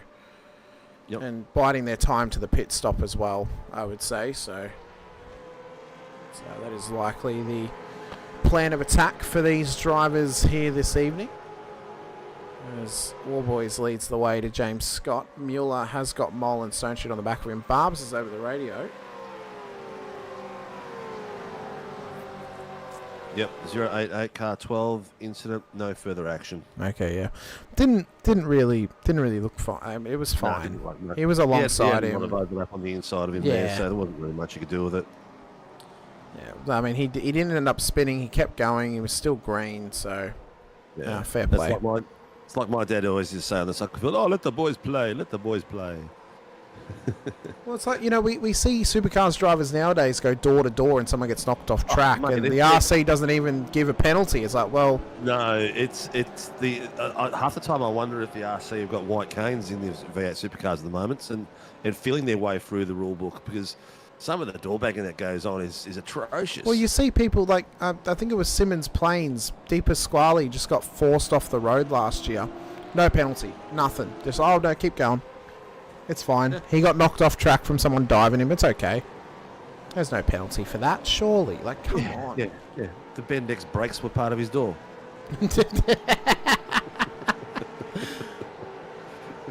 I've just seen Greg Barber has just jumped into pits. So have we got a safety car scenario? I don't see anyone off track, so... And I've had no one call anything in at the moment, so I don't know. Maybe Greg is just warming up the engine a little bit and getting his seat ready. But Billy Mole is 2/10 on the back of Mueller, and Stone Street's 2/10 on the back of him. So that pack there, very close. They've James Scott and Blake Warboys have gapped those boys by nearly 2 seconds at this moment. So they're in their own little world at the moment. Back to low 48s. So Warboys and Scott continue their battle, although it is becoming a strategy game at this point. Save fuel, try and push forward and save as much fuel as you can. Billy Mole has just gotten it down the inside of Ryan Mueller at turn 1. Gets it through. I wasn't sure if Scott was trying to avoid contact there or not, because he came in pretty hot then and he had to take a wider line. Looks like that Mueller had to do the exact same thing. So Alan Dawson has entered pit lane. It's an earlier stop, but he can make it home from this point. Ryan Mueller has just blinked out of existence. He comes back. So we may see Stone Street call that in. If that continues, it'd be heartbreak for him and the family if he were to blink out of this race. He hasn't called it in yet, but will iRacing pink flag him? That's a question. Well, I think for Di, who is probably I think it's the first driver we've actually seen get the ping flag, she is on Starlink, so her ping's probably ridiculous. And even if she wasn't blinking hard, it probably just determined the ping's too high, we're kicking you back to the pit lane. Yeah. So, So in the Pro-Ams, at the moment we've got Travis Daly leading Jason Douglas by 1 spot, and then Jason Douglas leading Blake Urquhart by another spot. So Stevie Banks is actually in front of Urquhart at the moment. So hopefully they're working together and trying to catch it, because there's a bit of a gap there. Urquhart's not quite on him. He's about 7.5 seconds back. So back. He's in a well and true battle here with Rushy and Trainer. So yeah, these guys are battling for in position. Trainer in the purple people leader. The purple people leader. Look, I tell you what, the chrome pops. I've noticed a lot of the cars of chrome really pop nicely under lights when it hits. Well, if you recall back to when Sebastian Vettel was in Formula One, often for Singapore he'd have glitter and chrome on his helmet because it would really show up under the lights. Go Trainer. Sorry, I pulled it away right at the wrong moment. So you were too busy cheering on your driver there. I'm just well, he was just about to make a move. Oh, look at him go wide there. He's opened the door for the boys. Urquhart has lost a spot there, 2 spots. Running a bit wide at turn 1, and that's what happens. On the back of Rushy. Rushy's leading that pack at the moment. He's you know what? Rushy's really improved as a V8 driver. Yeah, I've spoken through this with my co-commentator on Saturday nights.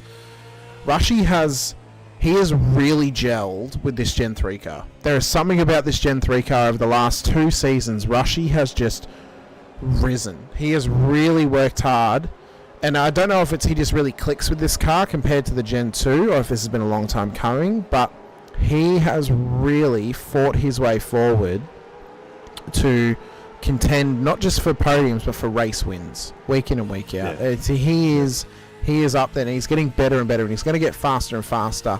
I think the lead Apex driver at the moment. I would say he is. Yeah, I would say he definitely is. Across both supercar series that I know they race in. I'm not sure about the Apex actual league itself, but yeah, I'd say he's probably their top driver at the moment.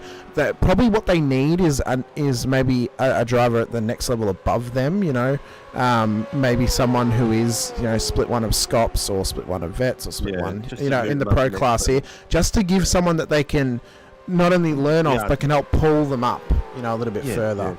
You need to race with the best to get better. Exactly. For sure. Laura Anderson, heartbreak for Di. Yeah, look, it's not the first time. She was in a podium contention once before, and the internet did that to her too. So, Jace Douglas has just dispatched Dylan Gray, so they've swapped places at the moment as well. But Gray's got his teammates and boss Stephen Banks hot on his heels, so they can actually now work together to really bring the pressure. Ray's nearly taking the boss out there. Look how Dylan may get Dylan may get a talking to if that happens. I mean, Dylan's been he's not giving the spot to the boss, is he? No, he's not. The boss has got more pace than him at the moment too. So it's like the last lap. The boss did a 48.9, and Gray's doing 49.0s. So even fastest lap at the moment as well. Actually, I've read that wrong. 48.9 and 48.04, and then in the fastest lap, Banksy is 1/10 faster as well. Yeah, they've really been pushing for better and better pace. At the moment, that Pro-Am class, although... Jacob Trainer into the wall on the pole! And if he needs a tow, this could be a safety car. He's able to pull it back, but can he drive that car? How has that happened with Blake Urquhart? He hasn't called it in. So has he lost it on his own on the entry to the bowl? No, he's just called it in now. Oh, no, he slid, and then... Blake had nowhere to go, so it wasn't like Blake could do anything about it. So unless he's just called in now for a tow... 558, Jacob's called that in, but I don't think he realises there's nothing to call there. There's nothing. Got a tap from behind. That's probably going to be the quickest NFA we've ever seen in our life, Sinker. Yeah, or James Scott is just taking the lead spot in that little bit of a chicane there. We might have to go back and have a look at that, but that was a nice little tight little battle while we were watching Jacob Trainer rotate his car. Here we go. So it was down to the bus stop. Yeah. Just got him on the inside. Gave him a little wiggle. A little nudge. Little wiggles. Pressure both ways. Nice clean move in the end. Yep, good little door-to-door racing between both of them, and that's how the lead changed. Yep. Someone else has gone down moving as well. Ryan Mueller. Mueller. Oh, and another contact there from Daly. Was it Trav Daly? That will cost him the lead of the Pro-Ams. Jace Douglas could be on here for 2 wins in a row if he can just hold out. It looks like Daly tried to make a move after Mueller lost a bit of momentum, but I think he was going into no man's land trying to get a spot that wasn't there. So let's have a look. What has occurred between Ryan Mueller and Troy Stonestreet down towards turn 4? Oh, it's again just a late nudge up the inside. Yep. And then through all that, Trav Daly looks to come through. He's stuck in behind. He tries to move, but he had nowhere to go. That's going to be on his own. Trav Daly's. Unfortunately, he should have tried to stay out of that because he was in a position. He's got Chase Douglas now is taken away from him. So Jason's got the Pro-Am lead at this point, and but he's still fighting a fight with Dylan Gray. He's not letting him by no matter what. So as they run up and around towards turn 1, Jace Douglas leads this small battle pack. Yeah, pit stops are still to come, so that's now gonna change it up a little bit in this race. Lawford still battling with Stonestreet, although Lawford's pulled over. So what's happened to Lawford? Has he got a technical issue? No, Lawford's blown his engine. He's trying to get it back to the pits. Oh my God, there's no way this thing gets back, surely. He's trying to get it back to the pits. Oh, he might be lucky if he can keep the revs down and just let it roll on momentum and just give it some bit of push as he's coming through. He might be all right. The hardest bit's going to be the bowl. That's going to be the hardest part to get this thing around the bowl. He can skate down the base of the apron. He can get around the base of the apron. He won't get, if he gets a slowdown, he gets a slowdown. The thing is for him right now, he needs to get back to the pits so it can be part of his pit strategy. Otherwise, if he toes, he's going to lose a load of time. So it's into turn 1, so he's money shifted. Let's see how.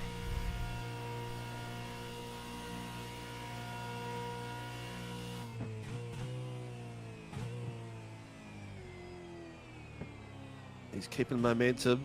Yeah, it was too quick. He shifted down to 4th and 3rd too quick.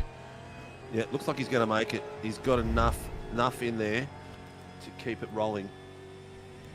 Lucky for him, to be ashamed to see him lose all that effort for there. So he'll be one of the early pitters. So he might get a good undercut strategy against some of the guys he was fighting with.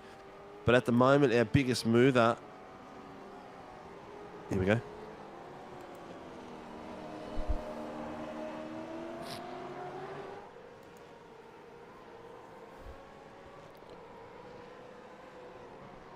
Okay, so there's a bit of a readdressing that little issues we saw earlier on, and the car that had the most advantage out of it blew an engine. So everyone sort of got their just desserts in the end, and no further action with that one because it's all self-penalising, everything like that. But it looks like Will Morgan has started the pits as well. Lawford still hasn't got in there, has he? He's just about to get in there. I've got him on the lower screen. He's got a little bit more to go. The car is spluttering like crazy. If that thing goes now, this for certain would be a safety car. He hasn't got far to go now. No, he doesn't. He's right there, so... Here we go. He's in the pit, so he's made it. So it hasn't destroyed his race completely. He'll get his fast repair done, get back out there. Yep, so he's given up time. He might as well do his pit stop while he's in there. He's had to tow back, so he's coming to pit lane, and then he's... Oh, no, he's returned. He hasn't towed, sorry. No, he's still there. He's made it under his own steam. Yeah, he just blinked. That's fine. Yeah, so he's back in pits. Yeah, so he's out on the jacks. It's not a complete loss, so it's just going to be a bit of recovery there for him. But the boys at the pointy end, Blake Warboys, still chasing down James Scott 4/10. They've had a bit of a swap after the first 10. It's trying to fix it up. I think the stream may have just dropped. I'm waiting to see if it did or not.